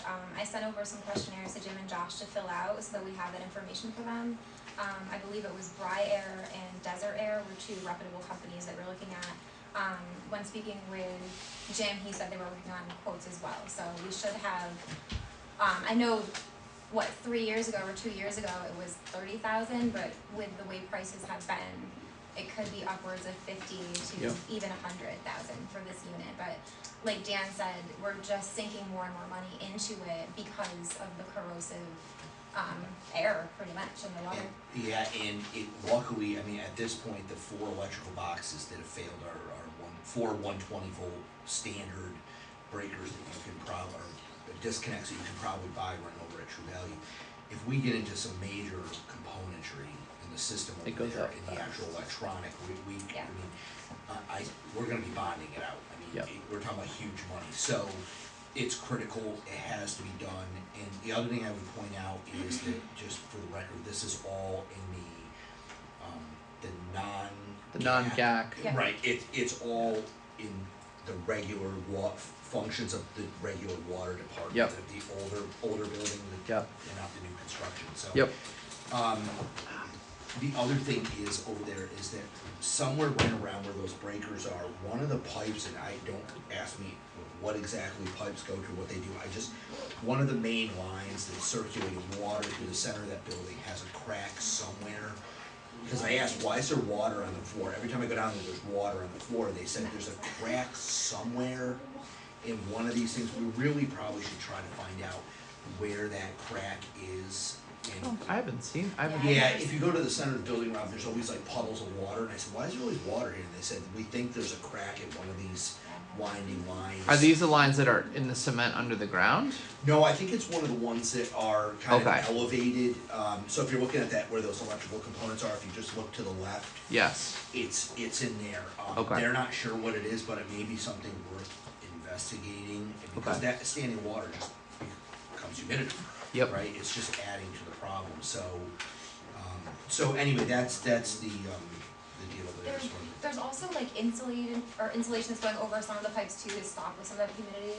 They talked to you about that as well. Yeah, they did the main line going, I think, to the gas. So building. there were 2 large lines added that head to the GAC. One heads to the GAC and one comes back.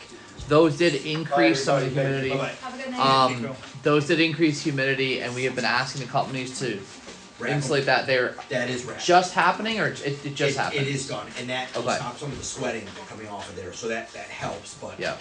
I mean, that may help from the angle of, instead of needing a 2 million BTU dehumidifier, maybe only need 1.5 million or something, I don't know.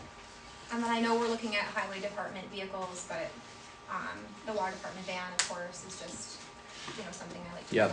Needs to be replaced. I'm hoping that non-Saint-Gobain and Honeywell PFOA settlement, which is probably not gonna be something that we see until maybe the fall or winter. I'm hoping that that produces some significant revenue for the village, because that will help Ultimately, adjust a lot of I these. think if we can get that done, if we do get money, we do get some new vehicles, both from the highway department and the water department, that we Good shape. plan out long-term and have a sort of cycle. That sounds all good. That's Depreciation. that's like a pipe Get dream. money aside for depreciation. Yeah, so that you can replace one vehicle every 3 years or something, otherwise. Well, it'll be nice, Bobby. Bobby, we No, I know, spent but like yes. 9 years being bogged down on PFOA and other stuff. So, but to Dan's So point, nice. that's what we should be doing. It's either that or we gotta replace 7 vehicles in a year, I mean, it's just. Yep. I mean, when you guys look at the highway trucks, you're gonna see what I mean, we'll get to that. All right. Anything else water related? No. Looking for a motion to approve the water report. Move. Thank you, Doug. And need a second. Thank you, Dan. All in favor? Aye. Opposed or abstentions? Carries. At this point, we do typically have students here, so if students want to come up and get something signed, we can get you guys get out of here. You don't have the resolution. I can sign one if you guys want. Hi, Sean.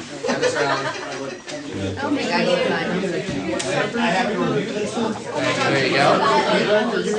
Howdy. Like I said, I live at the end of Utah Lane and I Alan. Hi, Sean. Hi, Miss Brown. This spring. Bye, Red. Bye, guys. See, I'm Ethan Stewart's guy, This is so it's not on the agenda. It is. It's It the is? local law. It's a new Okay. The business. road by the That is coming. It's in the new business. substation, you know what I'm talking about? You're hanging out. You're chilling. Okay, I've been here a long time and I've looked at this, the pedestal underneath this. I mean, Has sure. lost its stone this If you year. have a high percentage of non-owner And it wasn't occupied until the properties, water was up higher create a last week, registry, there was more brush use the there, registry to when fund it's another cleaned code out, enforcement officer. and that black hole is where a block is. Say that That's again? something that's happening. If you have a high percentage of non-owner occupied properties, create a registry. We do have a registry. We just created a That's registry. right. I didn't really know what You pay fees for it?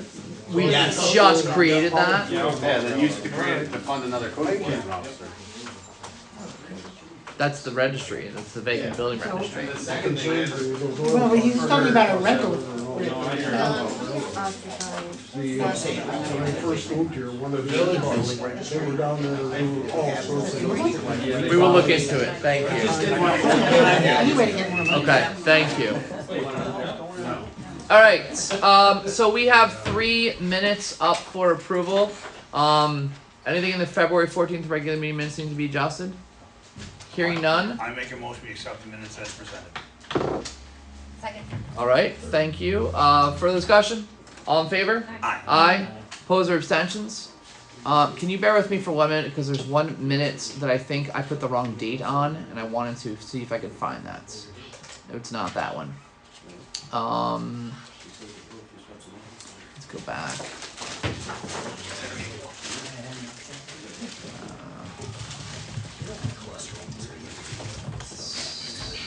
Yeah. Sorry, I tried to get your attention before the kids were Just hollering. that's fine. That's fine. One more thing with the water, we had to do a water main replacement, or water break on Main Street, last month, we did it at the museum. What we found was a lead gooseneck, and so I just had a meeting with a guy from New York Rural Water this week, and he says that in the coming future, I don't know when, he said we're going to have to implement a policy to replace all lead goosenecks in the village. We're yes, and we're that's part of built into the program we're doing with Delaware Engineering to try to get funding for to investigate all that. Okay, I didn't know Yes, we are. We know that's coming, and that's yes. There is 1 minute. It's the February 29th meeting minutes. So let's approve the other one first. I need a motion to approve the February 19th special meeting minutes. Motion. Bobby, need a second? Second. Thank you, whoever that was. Yeah. All right. All in favor? Aye. Aye. Opposed or abstentions? When I was reviewing the February 28th special meeting minutes, on the very top, I had the wrong date in. I left 2/5/24. I don't know why. So the 2/28 special meeting minutes, the only change that needs to be done is the top date needs to be reflected properly. So hearing that is the case, I'm looking for a motion to approve this minutes subject to that one change. Motion. Second. Thank you and thank you. Further discussion? All in favor? Aye. Aye. Opposed or abstentions? Carries. Thank you. Yeah, I was pretty surprised when I opened up the file called 228 and it said 25. Okay. Trustee committee reports. Trustee Alter. I am almost ready to, next time for sure, to do the transfer station stuff. Great. There's a lot of little details to work out, I'll tell you what. And, Yep. so I think I sorted through it with a lot of help from Denise, who's very patient. Thank you, Denise. That's pretty much all I got. All right. Thank you. Trustee O'Malley is not present, and he doesn't have any reports, except he's heading off into the sunset. Trustee Sauer. Nothing to report. Thank you. Trustee Shudding. Yeah, just one quick thing besides the highway department stuff, which we already talked about. The EAP program that I got set up, I'm just gonna pass this out. This is a packet to each one. I already got one, and I Yeah, failed I to gave you mention one. on the record when I got to sit with the PD, Dan came and No, but she can have one because she's an employee too. Dan came and introduced this program to the police department, so I was very grateful for Dan to be there to do that. These ones do contain, as management folks, what's called a management referral, which one of the trustees overseeing the department can make to EAP. So it's kind of an alternative to traditional discipline. We know someone's having a problem, but there's a management referral in here. This is also applicable to all the employees in the village, including board members. There's a free attorney consult, and it's included in the program. They also do simple wills. They'll do have a lawyer look over a document for you up to like 4 or 6 pages or something. So you have like a rental agreement or whatever you need looked over. That's all included. You can read through it. There's a little bit of everything. I dropped it off to the police department. Yep. And then I stopped by to see Penny and the boys. Thank you. Last week, and gave them, and so I'll try to get these out to Josh and Jim and the office staff, so that everybody knows this is available to them. I gave Josh and Jim a copy. Oh, you did? Okay, all right. So Olivia, I'll stop over to the office. I may take tomorrow or Friday off. I'll stop over and make sure you guys have this and you know what you're getting. Mark, I'll get you a copy. Give you a copy. So. Motion to allow Dan to take off front. No, I'm just kidding. All right. Thank you, Dan. Yep. Trustee Walry. Anything else? Nothing to add now. We've already talked about our stuff. Deputy Mayor Ryan. Nothing other than what we talked about. We talked about everything pretty much except the RTE, which we're looking into. Yeah. We're looking into. It's critical we get that National Grid thing signed and back to them because is there something that's what's holding up. Is that on us right now, or is that on us? Yes, because we can't put out the equipment for bid until we get the timeline. The biggest timeline factor is the north of buyback, and you'll be safe. National Grid. Okay. Keep you from your office, but it's safer that way. So if you can get a chance to look at that, Elaine. Somewhat in existence, but. All right. So that's all I have. But thank you. All right, we are on to old business. We had previously proposed local law A, and when we have proposed laws, we're using letter codes. When they are approved, they are get numbered. So the local law A proposed in 2024. We did today get the letter for approval from the county on the zoning change that came in this afternoon. Did they defer to local consideration, or did they just? Let me show you.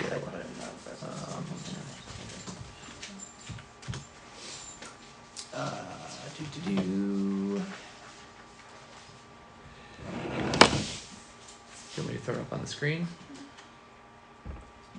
There's a second page. Local consideration shall prevail, so yep, that's fine. It's in line with what I have in the resume. Okay, What I anticipate perfect. with the resume. Perfect.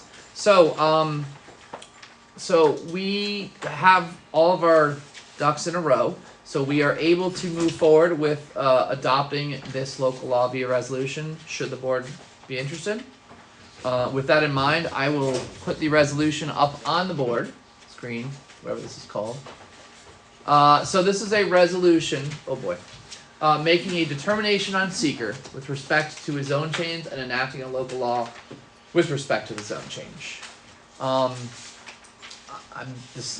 The whereas is standard summary. The county referral is there, and the county defers to local consideration. Seeker regulations. The village designates this action as an unlisted action under seeker. Now therefore be it resolved by the Board of Trustees of the Village of Hoosick Falls in regular session, duly convened as follows. 1, that this village board does hereby determine that the proposed local law resulting in a zone change of a particular parcel as more fully set forth herein in an unlisted action under seeker and will not have a significant effect on the environment, and directs the applicant to prepare and file a negative declaration pursuant to seeker. 2, that this village board does hereby adopt and enact a local law to be known as local law number 2 of 2024. And this is of course the local law amending the village, village of Hoosick Falls zoning map. By the way, local law 1, as Elena reminded me, was the historic commission one that we proposed previously and passed this year. That's why this is number 2. So, with all of that said, I am looking for someone to offer the resolution. Thank you, Bobby. Dan, you want to second it? Sure. All right. Further discussion? Hearing none, roll call vote, please. Trustee Alcazar? Yep. Trustee O'Malley, not here. Trustee Walry? Yes. Trustee Shetting? Yes. Trustee Sauer? Yes. Mayor Rob Allen? Yes? Deputy Mayor Robert Ryan? Yes. All right, so the local law is officially passed, and Olivia, you'll get to learn how to file local laws tomorrow with the Department of States. Yet another thing. Awesome. All right. I just had one question, sorry. Sure. I didn't want to interrupt, but where it says the applicant to Prepare prepare a negative declaration, you want us to do that? You already do, I thought you said it. I prepared the EAF, but I didn't provide you a draft resolution, so I could provide you.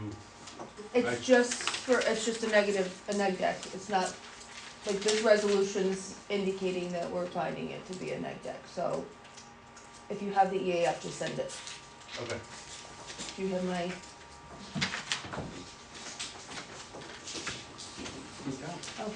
Boom. I don't have no part 2, Okay, so, but that's part 1.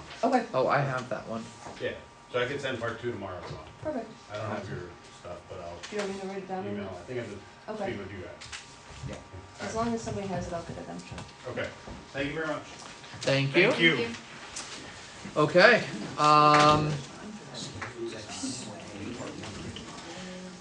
All right. Next item of old business is. Oh, I had this stuff up in case we needed it. This is proposed local law B. This is would be the local law creating alternate member positions for the planning and zoning board. We do have the revised local law language that we had adjusted in the last meeting built in to the resolution that I think added pay for members who I'm trying to find the right file. Members who are alternates who end up doing actual business there. Let me find that resolution real fast. What's that? Somebody offer the resolution, the last resolution? Yes. You second it? Yes, it was offered by Bob I and offered seconded it. by Dan. Okay. Yeah. Alright. Alright, it's fine. Alright, so this is a resolution. Oh, I'm sorry. Is there any discussion on this local law?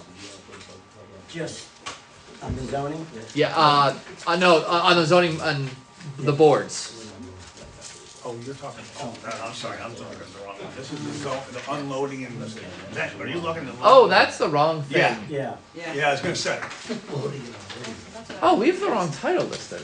Yeah, I was a little. Oh, is that? Part- uh, Technical Sorry. difficulty, pardon us for a minute. I have the word file over here. Yeah, that would be weird. That would be Mary Ann's. Right, Yeah, right, we did- right, yeah. Yeah.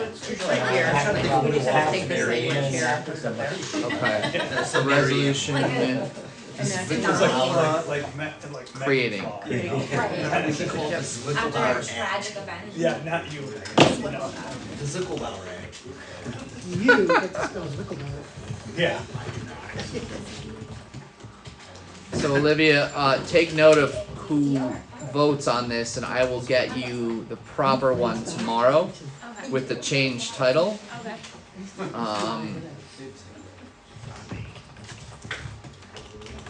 Okay. Apologies on that. Let's try this again. So here is the proper resolution enacting a local law creating alternative member positions on the village's planning board and zoning board of appeals. So whereas it talks about the public hearing. So the only thing I changed was this stuff on top, the wrong stuff. All right. Now therefore be it resolved that this village board does hereby adopt and enact a local law to be known as Local Law 3 of 2024 as follows. There is the local law in all of its glory. And I feel like this was the language we adjusted right here. Yep. Yeah, so this is what we had adjusted the emotion last time. So I'm looking for someone to offer the resolution. Thank you. And I'll need a second. All right, Bobby, thank you. So that was Doug and Bobby. Further discussion? Hearing none. Roll call vote, please. Trustee Shedding, Yay. trustee, do I have to say O'Malley? Yeah, just say Alright, absent. Trustee O'Malley absent, trustee Alter, Yes, trustee Walry, yes, trustee Sauer, Yes. deputy mayor Robert Ryan, Yes. mayor Robert Allen. Yes. Outstanding. All right. So. Yes. Are we good to use alternates for this month? We don't have any alternates appointed yet. We would have to find another member to appoint. We have a full board. Now we can get another person on a board. We have a full zoning board? Yes. Yes. And a full planning board. Through recent appointments. Alright, so will we be able to use alternates on the zoning board this month? I just need to know. We need to appoint them. No, because we need to appoint an alternate now. Now we have the ability to appoint an alternate, but we can't just like take one from the one board and move it to the other as an alternate. We have to appoint people as alternates to the board. So right now we have a board of 5. If someone has to be off of that, we still have 4. It still requires 3 to pass something officially. Alright, so because we have an application in for a house in an area where a house is not permitted. And that's going to go through the zoning board of appeals. But there's too many conflicts, you need an alternate member, is what you're saying. Well, You need I'm probably thinking- two I'm thinking alternates. there's 2 conflicts Yep. on the zoning board. So that's what I mean. We have 3 people there, we have 5. We have That's the 5. majority. so you still have 3. So we will have 3, but without any alternates that would require All unanimous. 3, right, it would require unanimous. So I guess we need to have a follow-up conversation on is it worth moving forward, or do we try to immediately find an alternate for, this is the zoning board, right? Mark, do you know who the 5 people are on the zoning board? Do I know? Yeah. No. That's something that got lost in the clerk, the clerk stuff, and that's on my list of getting that. Yeah, and I She said have, she found it, so. you have all 5? And I have most of their contact, or all of them. There's one person who doesn't typically use email, so I have his phone number. Okay. So the 2 marked that are not gonna be able to sit are, Have it's conflict. because conflict Yeah, based on the property. Yeah. yeah. Yes. Okay. Yeah, and then for, planning board will be stewards. You know, so, and Elena, Elena has offered to help, to guide us. Yes. Because nobody has any training, and we're gonna need the assistance kind of going. This is a big project, and this, yes. To make sure that it's done properly. Yep. Which now that we have, everything's combined into one property, makes things a little simpler. Well, this local law right here just made it simpler for, made Yes. the stewards transition much clearer. But there's still a lot of planning Oh, board understood. stuff that's coming, and we need to make sure everyone's ready to go on that. All right. All right. Last time we had talked about this possible shared resource and I just had a follow-up conversation quickly with Superintendent Daly. This would not be a long, multi-year commitment. This is probably just a couple years, and then it would probably fade. Last time we talked, a couple of you guys were going to reach out to Superintendent Daly and start having a conversation. Did anything happen on that? You know, I was gonna, I forgot, I just saw it last week. I forgot about it. That's okay. We can just move on and leave this there, I'm gonna but take you to tomorrow. this is going to become part of the budget conversation. So if we are budgeting for this, I think it was an estimated of like 16,000.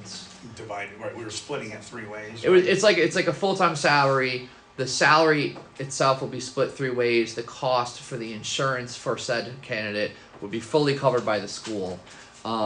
So it's going to fall into our budget decision making. So it's something that we're going to have to look at soon.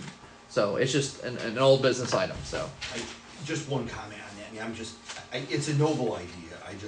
With what I saw in the highway department, I wanna make sure that we have the money. Sure. Because it's nice, but making sure the snow gets off the street. We take a tour over there, it's not good with a few of those trucks, and I just wanna make sure we have the money for it, that's all. Yep. Okay.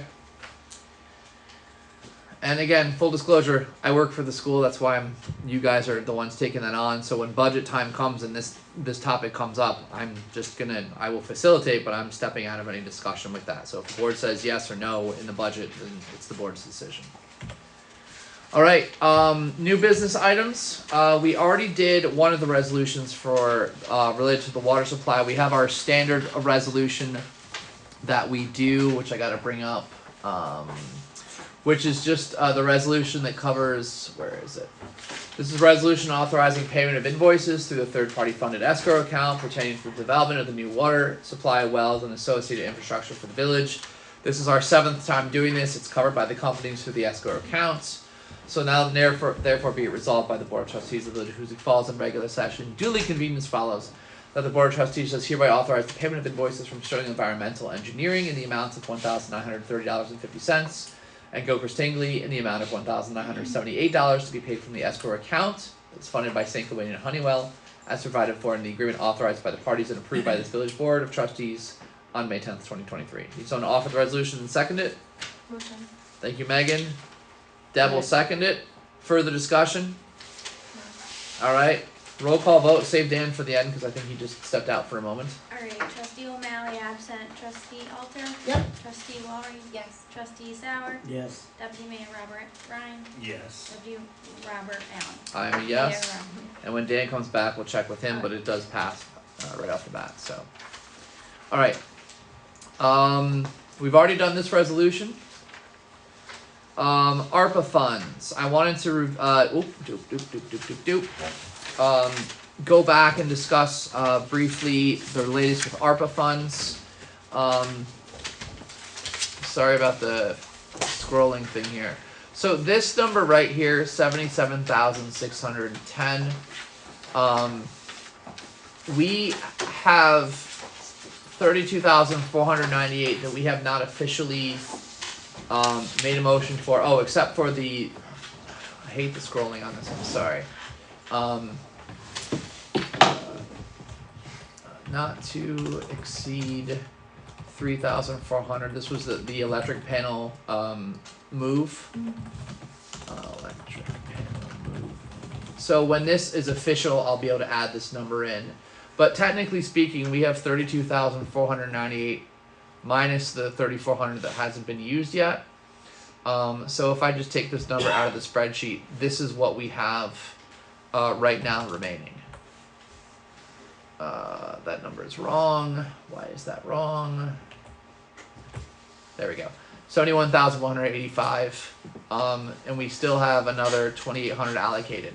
We just discussed the possibility of paying for the new pump using the ARPA funds. And I just checked with Elena. We would just need a motion to reallocate the funds already approved to cover the cost of the new pump at $15,595.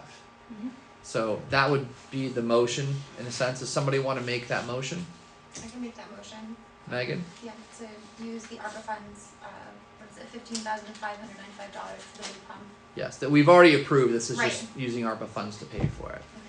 All right. Second that. Thank you, Bobby. Any further discussion?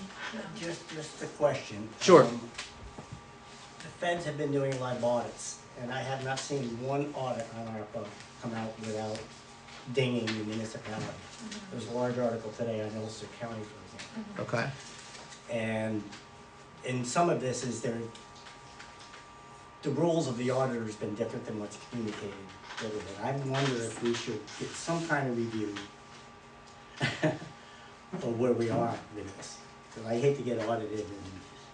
Well, I have to file another report in April, the yearly report, is that what you mean? No, I. No, this is I ARPA need a fund review of- specific. Given now there's a track record of audits occurring in municipalities, what the dinging people are, looking at where we're at and if we have any vulnerabilities. You're talking about just in relation to ARPA? Yeah, just ARPA money. Back before Elena was here and Andy was involved, he was keeping track on as much as he could because things were changing on all of the items.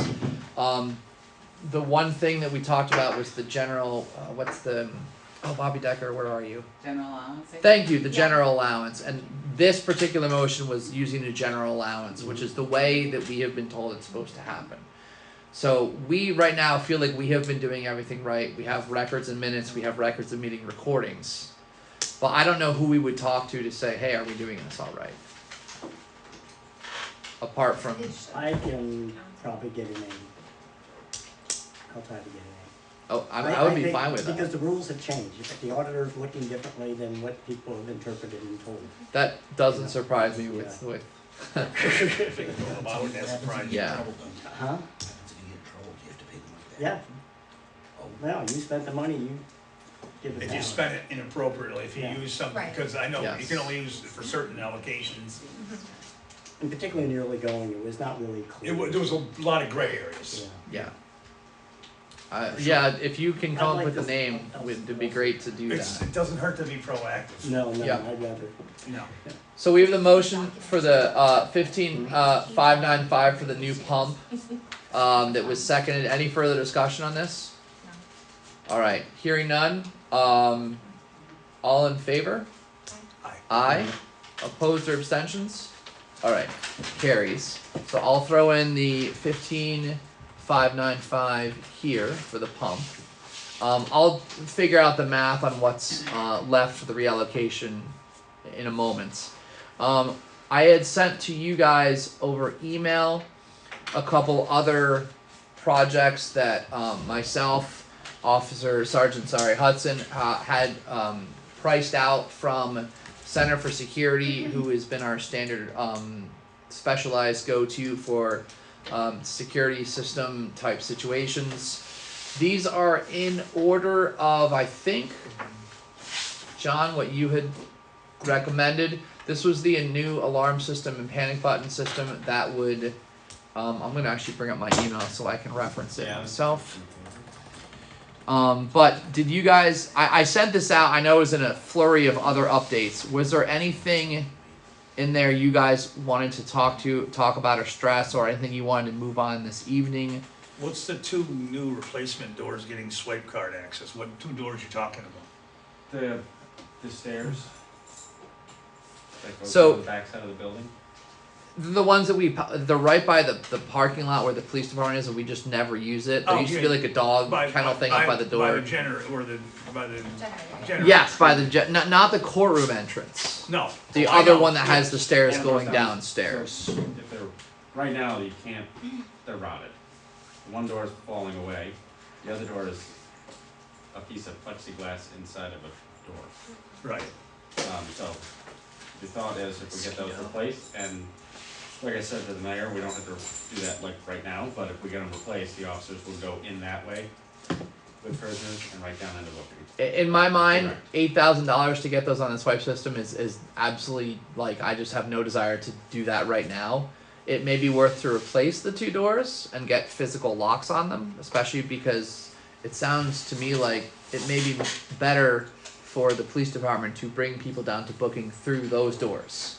Rather than walking directly through the office. Through the office, and so there's an option there to use that for police, but we had prioritized these first. This one would provide panic buttons and silent alarms in the village office and in the village court. So if a safety issue were to come up, it would happen to be a silent alarm, but dispatch would immediately get the call and notify whoever's on. If there's a situation, the silent alarm was triggered. This would also cover an alarm system in a police evidence room, which will help us further get in alignment towards accreditation requirements for the departments. The evidence room does have security features on it. This would give us more. So that cost was quoted out at $5,930. This 5-year commitment for 2 body cams would give us body cams in use for our typically our 2 who are on it at one point. Ideal situation as described by Sergeant Hudson would be each person has their own camera, which is a great thing in the future, and we're going for a grant that we're supposed to hear in a few months on that. But this would give us this right now, and as we know, there's a lot of good things that come with the accountability of having the body cams on. And you have a grant in process for body cams right now, right? Yeah, that we're someday gonna hear about. Yeah, Right, someday. understood. No, I know Yeah. that, but so if we get the grant, the money, we can pay this money back or whatever, if you're, I mean, this is, I'd have to look and see. you're talking 5-year commitment of $1876 a month? A Or year. I'm sorry, Yeah. but there's no additional cost to us other than, what's the upfront cost for the cameras? That first year is right there. That's it. That's it, okay. Yeah. I think the second year is 6.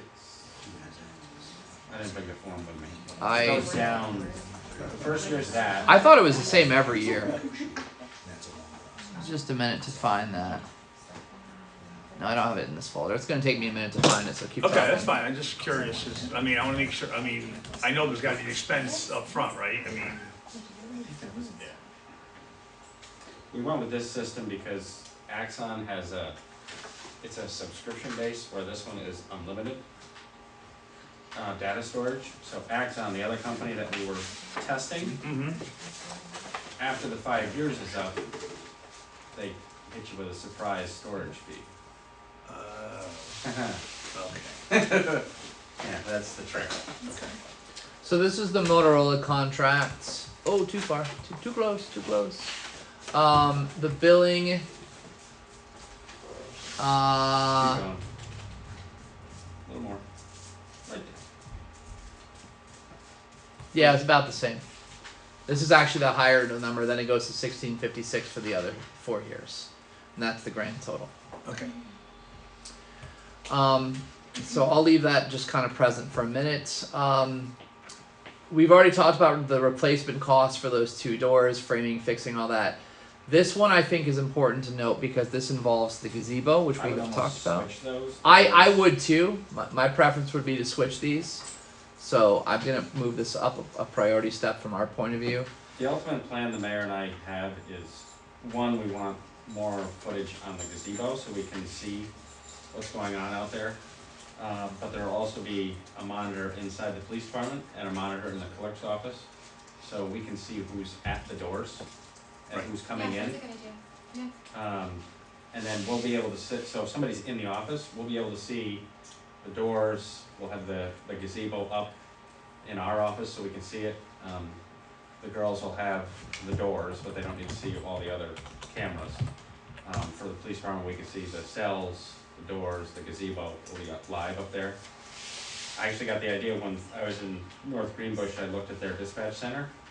From their dispatch center, they can see the town office, the town park, and all the PD cameras right in their dispatch center. And they use the same company, so they can see everything. So if something happens, they're like, oh, there's something going on, get somebody over there. So this 8800 would give us 2 wireless cameras at the gazebo, recording cameras that could also be patched into the police department for live monitoring at all times, but which would lead to us signing and having, we have to sign that in the area that you're on camera. 3 new cameras inside the PD for cell 1, for cell 2, and a new one that hits the corner of the building by the ramp, which is currently a dead spot. And it would give the 2 TVs, like he mentioned, for active monitoring. Each one would have their own setup. So the village office may want to see 3 or 4 cameras, but the police department may have other cameras they want to look at. So that's this one here. This one, and I don't even really think we should even consider right now, but it's nice to know the quote. So what do you guys think in terms of... With the live monitoring, is there recording going on? Okay. Yes. So our DVR, so by state mandate, and that's the other reason for the body cams, is we are out of state mandate. We are supposed to audio, video record certain arrests. We are not doing that. So can you, as opposed to body cams, use the police cameras? No. No. Do not do that. Okay. Bad idea. What police? Discovery. Like in the vehicles? We don't have any. They don't have any. cameras. So We have nothing. We don't I have would any cameras say at all. I would be more for putting every vehicle has a camera. That, Like, we would too, but you don't need to see the call. There was- Just for your safety. So the What's that? reason, Was that part of the grant? Getting them in the Yes. vehicle? Yeah, That's that's part of all- the grant as that's well part as of the body grant, cam. too. So That's we've what applied for we're that. Okay. we're waiting on the, and I'll go over the grant here in a minute. But like the body cams, we would really like to get those because one, we've been seeing an uptick of incidents that require such things, because we are busier, we're having bigger arrests. We need to make sure these things are recorded. We've also found when we did the demo, that some of these arrests, the DA's office has gone back and literally taken the video and said, when somebody says, I didn't do that, they're like, yeah, about that. Yep. So it really helped. The live monitoring for the other cameras, we've also, and the alarm system, we had an incident, that's why we put the panic buttons in. The town office currently has the panic buttons in their building. We want the clerk's office to feel safe, the court clerk to feel safe, so if something happens, they're both dealing with a lot of money. And they're both dealing sometimes with very volatile people, so they can just literally reach under, hit a button. If something's happening, it's not meant for, hey, somebody came up and I need an officer, don't hit the button, because you're gonna get Yeah, you a get lot of people. people zipping at Mach 5 to the municipal Yeah. building and running in, Um, but yeah. But if something happens, they can hit the button, it won't set off the alarm. So what dispatch does is they call us and say, hey, the panic button has just been pushed, which has happened at, Holly's accidentally hit hers, the judge is accidentally hitting me sitting at the bench. They'll call us, say the panic button has been pushed. Yeah. We have procedures in place where we respond. We won't come in the front door, but all of a sudden you'll see us appear, and there we are. The live monitoring, our DVR literally crapped out, and Yeah. there's been a lot of times where that has been very important. It has been important in multiple Not situations. only inside the building, but outside. Yep. And it's some way down the future, we have to upgrade the outside ones, because they are very old, but it Update has the come into cameras. hand, update the cameras. With old technology, which the mayor and I talked about, we think we can find cameras to replace Just those, plug and in. him and I can probably figure that out Yep. ourselves. But it's come in huge asset for a number of things outside the building. Denise, Judy, you want to add anything about the panic button idea? No, we think it's a great idea. No, I like it. Okay. I'm just wondering too, I mean, there's other, these are great ideas, but there's also a few other things that I mean, the building itself, the handrails out the back door are completely rusted off. And there's a little, the ramp ones aren't in good shape either. We had built into the New York Ford grant, which we thought would be a lot sooner than it's going to be, replacing the entire ramp, putting it out front, off to the side, so everyone comes in through the main lobby. Adjusting the bathrooms, public bathrooms, that may take too long. We may need to just decide to do that now on our own. But we had worked some of those things into the New York 4 grant, and we still have time to adjust that. But that's won't be approved until early 2025. Also, kind of extending the central air that was done through a grant that's currently in the court throughout the rest of the building. I actually met with Bennington, cooling, heating, whatever those people are, and they looked at it and they said to get me a quote, and I haven't heard from them since. And I've left Our them carpet's been there many years Yeah. too. What's that? Our carpet, we have 3 or 4 different colors. Yeah, about our the John Cooney coat. That was the one that we used as a New York Ford idea that we may just pull the trigger with ourselves.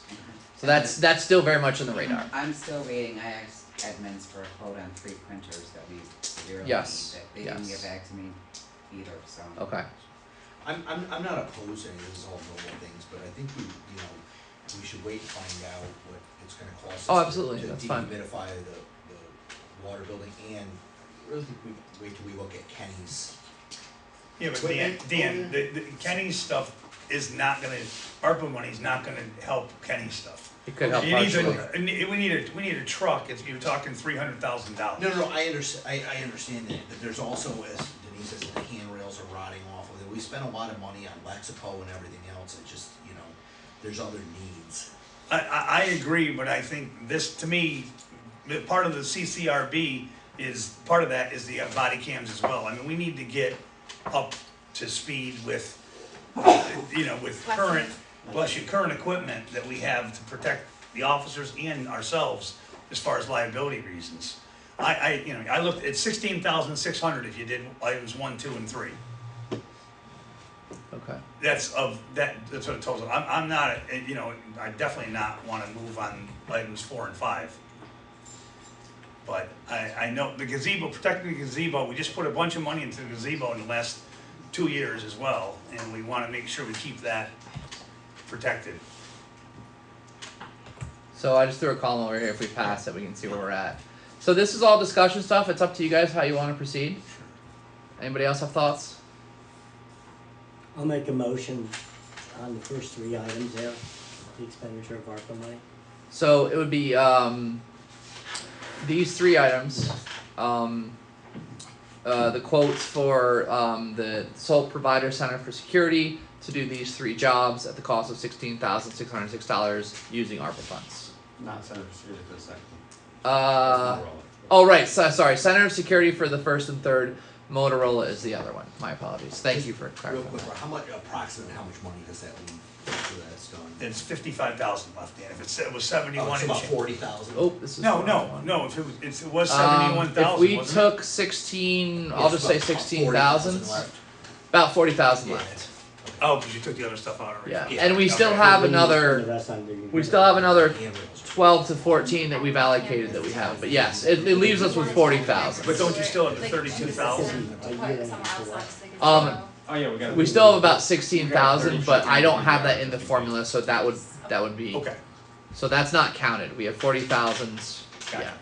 So if we did these 3, it'd be 40,000. So we have who made the motion? I'm sorry. Doug did. Duck. Doug did, and I'll Bobby has I'll seconded. second. Any further discussion on these?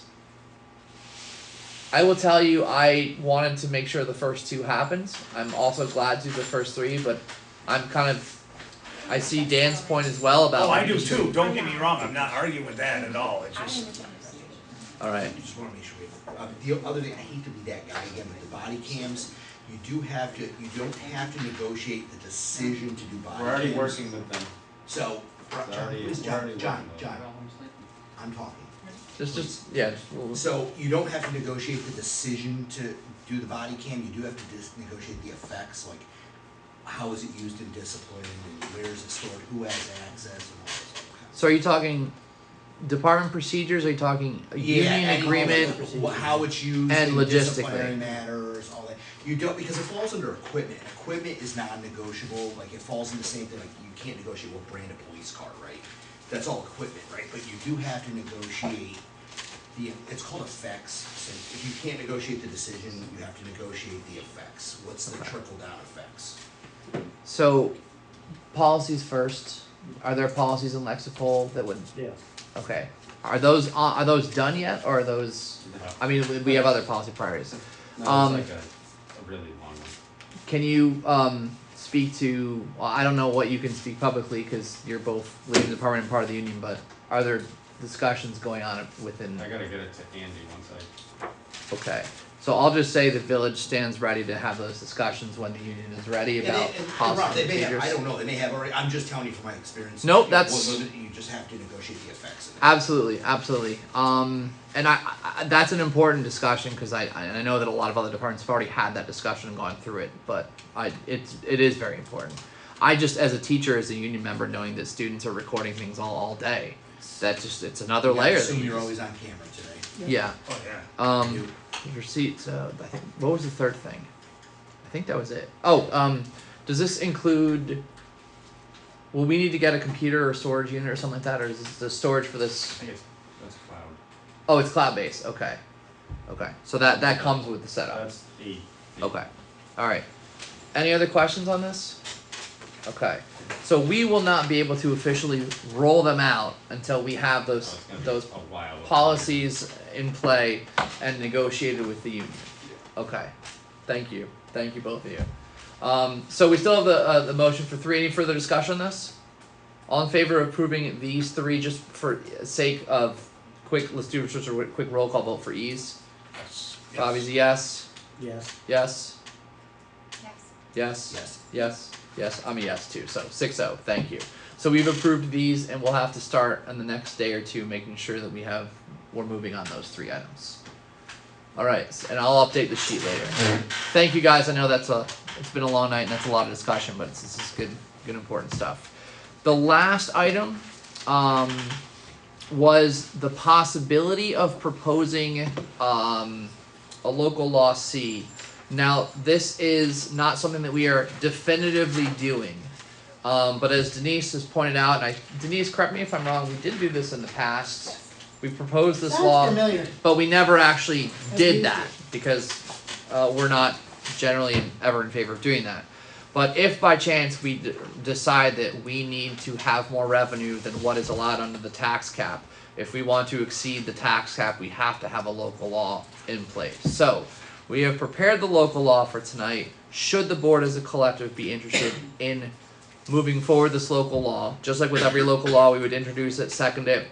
We'd set a public hearing, which would likely be the April board meeting where we're discussing budget stuff anyway. And then we can either say tonight no and just veto it, or we can wait until April and veto it once we have a better picture of the budget. So that's what we've prepared for tonight. Rob, Yes. if you do that, you don't have the option, right? If we say no tonight, then we don't have the option, and we just understand that to make the budget work, we may have to make cuts in places or stop what we normally have been doing in terms of giving or allocating money. And our tax cap is 2%, correct? 2%, which typically It is equates about to like less than that. $18,000 of revenue, and it's not ever 2%. It No, comes I know out to it's like 1.4 or 1.4, I know it's 1.6 less than or. that. So we have the resolution ready. Should the I board have concerns about it. absolutely please feel free. The resolution says it's our intent to go above it.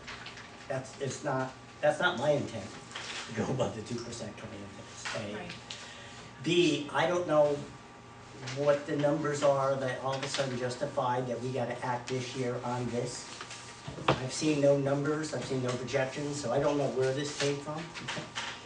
And third, on top of the town's tax assessment and the confusion around that, this looks like it's the wrong message at the wrong time. You know, Boy, they dropped them. Oh, yeah, not for everybody. so I don't understand the timing, I don't understand why this is happening in the last 48 hours, it hasn't been discussed in the past as long as I've been on the board. And it just doesn't feel right, and certainly it's I know it's not my intent, which the resolution says, to Right. go above the 2%. So the intent. So basically, if we feel that it's necessary, we don't. It doesn't sound like we want to do That's this. not what it says, you know. Right, but no, You the- present, well, it's an option that's out Just- there as a possibility, that says it's the intent. If the local law passes, that's why it says the intent of this local law would be to allow this, to do this. We would only Doesn't say pass to this do it, it if we says needed to to do it. allow. Yeah, why not? Requires that. We did it, we've done this before. Was it last year you did it? I don't remember, but I know it. I mean, You why? may not have been on the board, it just, Yeah, It why now? Is there some budget reason? Are we spending money at the above? I've seen no budget Is it numbers. is it just in case? It's a Exactly. time, Well, yes. It's always just in case. So Yeah, I why know. are we doing it this year? Because Why are we doing it, why didn't we get it 2 days before the board meeting that this is happening, as opposed to talking about it 6 months ago? Right in the budget time, right following time, I don't know where this came from all of a sudden. And it seems to me that as we talk about numbers, that once you do this, then, you know, the budget cap is off and people are gonna say, well, we need to have this position, we need to do this, we need to do that. It doesn't say that the budget cap is off, right? Well, our attitude can be that way. I don't see any numbers backing up having it, and I just really think it's not a good message right now. So Denise, can you speak more on it? well, I I was just. confused too about, cause I remember being on the board when this happened, I think I had some questions too. Can you explain that a little, like, Well, why? my thought, it covers us legally if we need to. You can only cut so much from what's there now, it's always tight. We have 4 new full-time police officers that all make more money. That's just one instance. Health insurance. Health insurance has gone up 9% to 13%. I mean, and that's just a small part. We're talking an increase of $17,000 total for the general fund. That is nothing. That probably won't even cover the raise from the police officers pay for the full-time officers. Unless we're I running- wanna see. I see no projections, end of the year projections for this fiscal year. You Revenue will see or it on the expenses. tentative budget, it'll be There- projected. I don't have that now, so I think the message that we're gonna, if that's the argument, we should be doing it every year. I just don't understand why now. This is a big Why change this year. year? That's a lot of money for 1 year. That's a lot of money for 1 year. We don't always see that kind of, Increase in we don't expenditures. usually make 4 new full-time positions. Right. So Doug, Union I positions. understand your frustration with the process. It would have been more responsible for us to say, hey, this is coming down the pike instead of, oh, by the way, oh crap, it's 2 days before the meeting. Agreed. I will completely take that on as that is just one of the many my bads that the schedule does not allow for all the things that I wish it did. This is, if we decide after we have the tentative budget, which will have the 8-month projection, the full year projection, what we're looking to do for funds, if we can't make the numbers work and we go, oh crap, we do have to increase revenue, which I don't know if we're going, I can't answer that now because we haven't finished the tentative budget yet. But we will have that information in April, around the same time that this local law would have a public hearing and be up for the board to say, yes, we're going to do this, or absolutely not, we're not going to do it.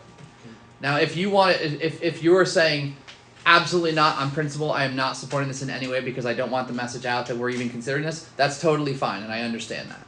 This is just in case that this situation happens and we are facing budget challenges that we have never faced before, and we have not done this, and we decide, oh crap, we need to, we can't do it without this local law We're being screwed if we passed. don't do it now. Is there, I don't know.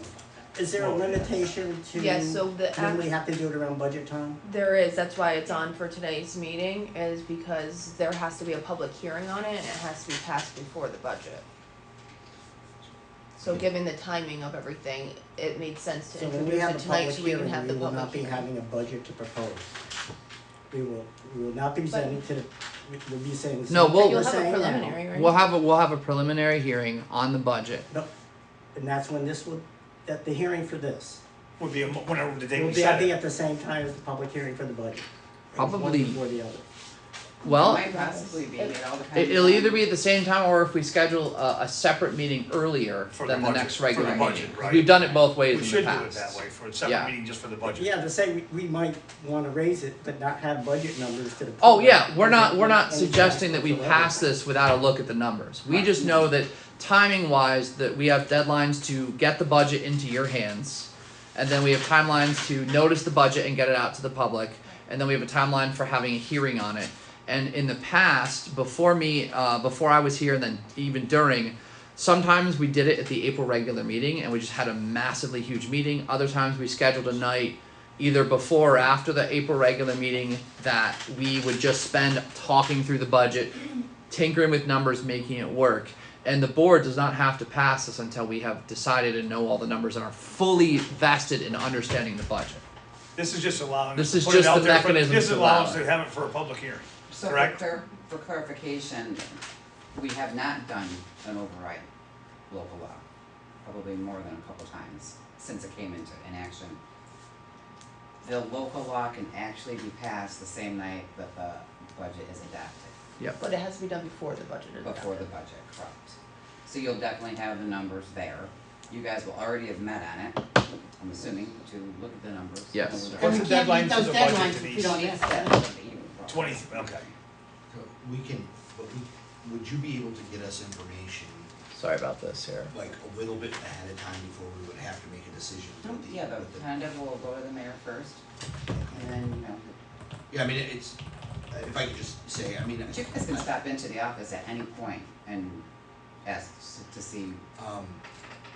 I mean, it's certainly, Doug has some valid points, there's no. Absolutely. No, there's no way around it, but I mean, in my opinion, it's a responsible thing to do, because if not, I mean, you know, as you said, it means $18,000. I mean, just one full-time police officer goes on a family plan, that's more than 18,000. And it's That's not the not desire fast. for anybody No. to raise, to go over the tax cap, but just from a few things that have happened and we really haven't delved into, I mean, like Kenny's equipment, that's demo fund. I mean, it's all, there's a lot going on. We'll just fire Kenny. Yeah.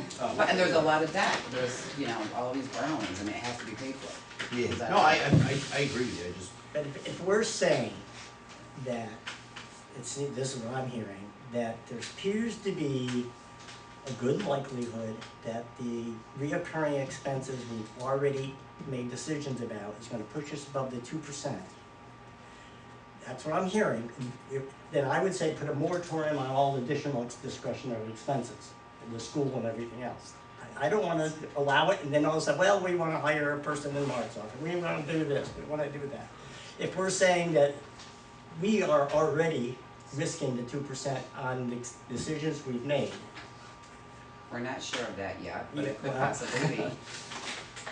But what we've been saying I'm is, concerned that we'll just pile on other expenses, because now we can say, oh, we could do 3, we could do 3.5, let's add this position, let's Oh, do no, this. I don't, I can So- tell you, We're Doug, already having those yeah, conversations. but Doug, we've never, all the years I've been on the board, we've never gone over the 2% So in then, I 12 don't know. years. so we have in theory talked about the possibility of hiring more support for code enforcement. We've talked about the possibility of doing the shared services web thing or whatever. We know we have more payroll. We've been taking on more officers. These are all good things, important things. But we know that these are things that we're thinking about. But we've always said it's going to all tie into the budget. And this is the budget season. I found a random NICOM document. I don't think these dates are accurate to this year, but late March, this one has March 20, the preparation and filing of the tentative budget. By March 31st, the presentation of the tentative budget to the board.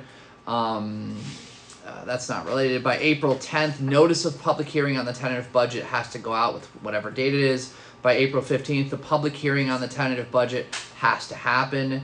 And by May 1st, the final adoption of the budget. So there are required by like New York State law, village law, there are timelines coming up. And of the timeline, before we even get into April, I have to have the tentative budget in your hands. And then we Okay. notice the public hearing. The public hearing for this can occur after the public hearing on the budget. Absolutely, we're saying that's how it's going to work, 100%. So for an example, When's the drop dead date that we have to decide? I'm uncomfortable doing this without knowing what we're talking about in terms of budget. no, I understand that. The next meeting in April, the next regular meeting where we could very easily set the public hearing is the 10th. That doesn't mean we have to move on this law as a possible local law either, we just discuss it. We have not yet set. We can move on this after we've had. Absolutely. Budget. So the idea would be, as Elena said, if we are going to use it, the law has to be passed first, but we can have the budget hearing, we can have our budget discussions, understand what our end result is for the budget, and should we need to act on the law, we do. But if we don't need to, we just don't pass the law. I mean, it's definitely the last resort. We don't want to No do one it. wants to do it. but also the reality is that with the rate of inflation, I mean, to try and stay at 1.48 or 1.65, whatever percent per year, Tax cap. everybody's gonna have to break the tax cap at some point. It's just that the trickle down of inflation, it is what it is. Everything, even the cost of this paper's gone up every year. And I have no desire to do that. I have no desire to do that. There's also reality, right? The only positive reality is that the revenue on sales tax in the county continues to go up. That's the one good thing. Last year that saved our butts quite a bit because we're like, oh, this is good. The projected revenue is higher. And the revenue for the county continues to go up. So that is one positive we know, but is that enough to offset whatever the other expenses are? And we're not gonna know that until we have the budget in hand. We've talked about it, we've had our budget public hearing. And in no way would I want us to move, accept this law without having all of that information done and having those discussions done. You guys, we're gonna But save so much money on the transfer station, we'll be able to go to Hawaii. But And buy all those things. we will not move on this. But if we don't introduce this On the tonight, record? we won't have the time the local law requires You're to gonna write that introduce down, it and then eventually have the public hearing and pass it. Does that make sense? I hear what you're saying. I hear what you're saying as well, without question. The newspaper isn't here, right? So it's like. No, they're gone. They're gone. Oh, she left, okay. So here it is, this is the local law, proposed. This would be local law number 3, although it's currently proposal is, no, it'd be local law number 4, wouldn't it? That's the planning board one. Nope, it's. That explains it. It's proposed. Yeah. Oh, I have the wrong That's thing. that This one. is the one. Proposed Sorry. local law C, So this is because- proposed local law C of 2024. This is a local law authorizing a property tax levy in excess of the limit established in general municipal law, section 3C. It would set the tax levy limit override. So, with all local laws, we need to have it introduced and seconded and set a public hearing. So, who would like to introduce this terrible idea, but necessary? I'll be the guy. Thank you, Dan. Thanks, Dan. Would someone like to second this? Somebody's gotta fall. Thank you, Bobby. Okay, we are not voting on anything. We're going to set a public hearing for this. I would like to, I'd like a motion to set a public hearing on this local law for the next regular meeting, which is what time? What date? April 10th. April 10th. So I'm looking for a motion to set a public hearing for this on April 10th. Motion. Second. Alright, that's Bobby and Deb. 6 p.m., Rob? 6 p.m. We'll do it at the beginning of the meeting. All in favor? Aye. Aye, opposed? Nay. Abstentions? Okay, so it passes 5-1. Doug is the nay, and that's, You need 60%, right? 5 to 1. Yeah, That they do works. 60, right? 66%. yes. Yeah. Oh, you And I totally get where you're coming from, don't get me wrong. Yeah, no, it's valid points. I don't. Absolutely, absolutely. Yes, so, okay. So that's set, we have no other business regarding that right now. Hey, we had a So. short meeting, Rob. No, we got more. We're not Oh, done geez, yet. I'm sorry. Don't jinx it. What about the Greenway? Greenway grant, what's that? Did you? There's just one thing I wanna make sure we go back to, is there was the resolution authorizing payment of invoices through third-party funded escrow account. We did that already. We did not get Dan's vote on it. Oh, Dan, you weren't here when we voted on the escrow account payments? Yeah. Thank you, Elena. That was the 7th of the pay in the Sterling Environmental, okay. Probably right. Dan was yes, thank you. Greenway grant, North End Trail, I got the full story after Kevin asked some important questions. Kenny, you can verify all this as well. Jerry worked, sat down, talked to Paula Camperman at the Greenway Committee a couple weeks back. Sat down with a couple folks, including Connor Sutton and a couple other names he said. You were there? Yep. They planned out the improvements on the whole Greenway. Then they found out that this grant money is only for the northern side of the Greenway. So they adjusted things. They've planned for all of the trees, plants, flowers, soil, other improvements. Denise, what's our timeline on using this grant money? End of April, isn't it? April 9th. It's early April. Oh. And Jerry knows that, and Connor knows that, and they feel like they can get this done. They went a little bit big on costs, so if by chance they have extra stuff, we'll just take it and use it somewhere else or something of that nature, or maybe they won't have extra, I don't know. But I didn't get anything new from any of them tonight, but Kenny, just so for my own Yes. sake, so in the north end, were you talking about putting flowers? Yes. So we're gonna plant some more trees, we're gonna put flowers in, some shrubbery. But where, I'm asking? Right, so in between, like where the parking lot is in the front end, To the first bench? Okay. So on the right hand side where the big rock is? Yep, we have to stay in that area. Okay. Where you've done it, it's all been graded down and, Yep. yeah, okay. Because I was I'm just trying to understand where it was talking about. Authorize the money, but We have don't the new authorize kiosk anything to that's do gonna with be the, put up who in the that person area. is that's doing the work. How about what we talked about, the prevent runoff, like we talked about a couple areas of runoff? So, we have to use the money at that end of the greenway, but we can, there's no reporters here. We can- sorry. But it is the north end. Just, we can only use it to that first bench, to the hill, that's all. Oh, I got you. So if we have a little extra, there's not saying that we can't, yeah. Okay, okay. But I mean, that's not a big deal to do, to put in a couple culverts. No, you know, like Dan, you had talked about it too, about the, you know, the Here it water, is. the runoff, we talked about the runoff Yeah. on the greenway, cause like, there's a couple, Yeah. there's one spot. 35. Right behind Dom's. Yeah, you come, there's two spots Between actually. nine You thousand nine go behind hundred Dom's and then thirty-five. You get Shall around we- the so corner, the- anything comes 10,000 off the High over Street, will have to coming be right formally down bid. big time.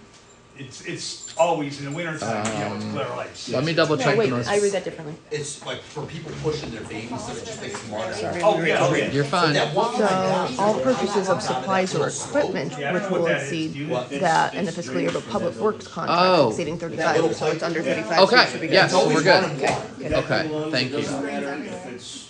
Hasn't rained in 3 months. Yeah, it still runs. And, but can we just go under?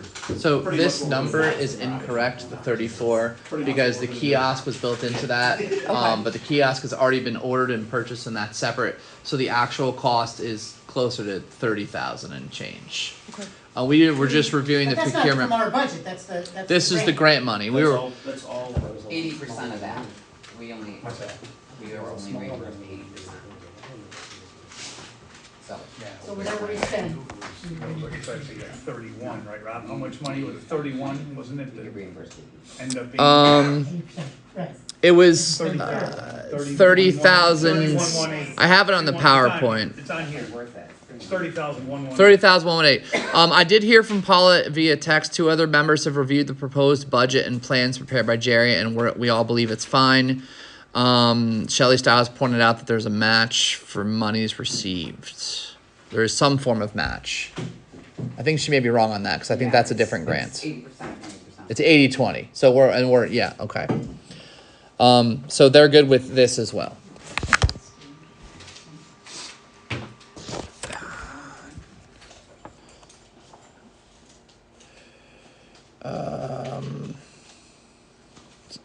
Jerry had sent me a quick list of some of the various plants and trees. A lot of the choices were specific to what would be available now and in season now and could be planted.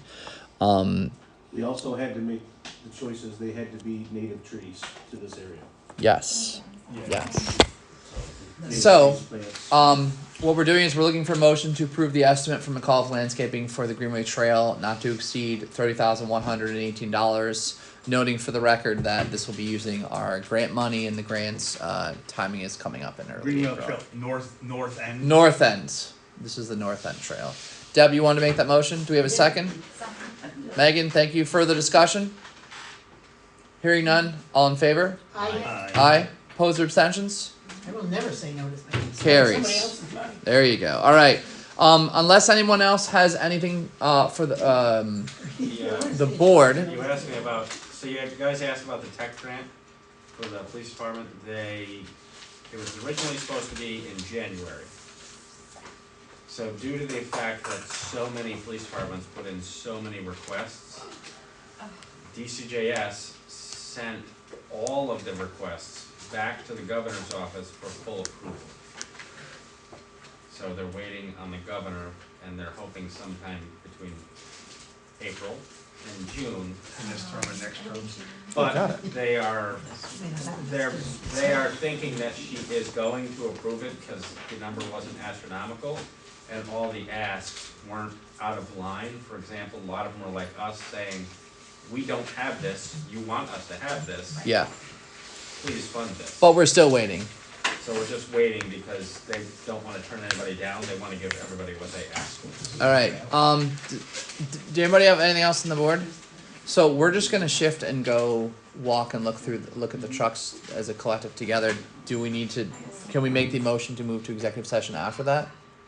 Okay. So after we do this, I'm looking for a motion to enter executive session, discuss personal matters with no business to be conducted after. Thank you, Bobby. Second, Megan. Further discussion. And again, for the record, we're going to move and look at vehicles first, and then we're going to come back for executive session. All in favor? Aye. Aye. Opposed or abstentions? Carries. Thank you. We're moving in to look at vehicles at 9:05 p.m., and then we'll be moving to executive session.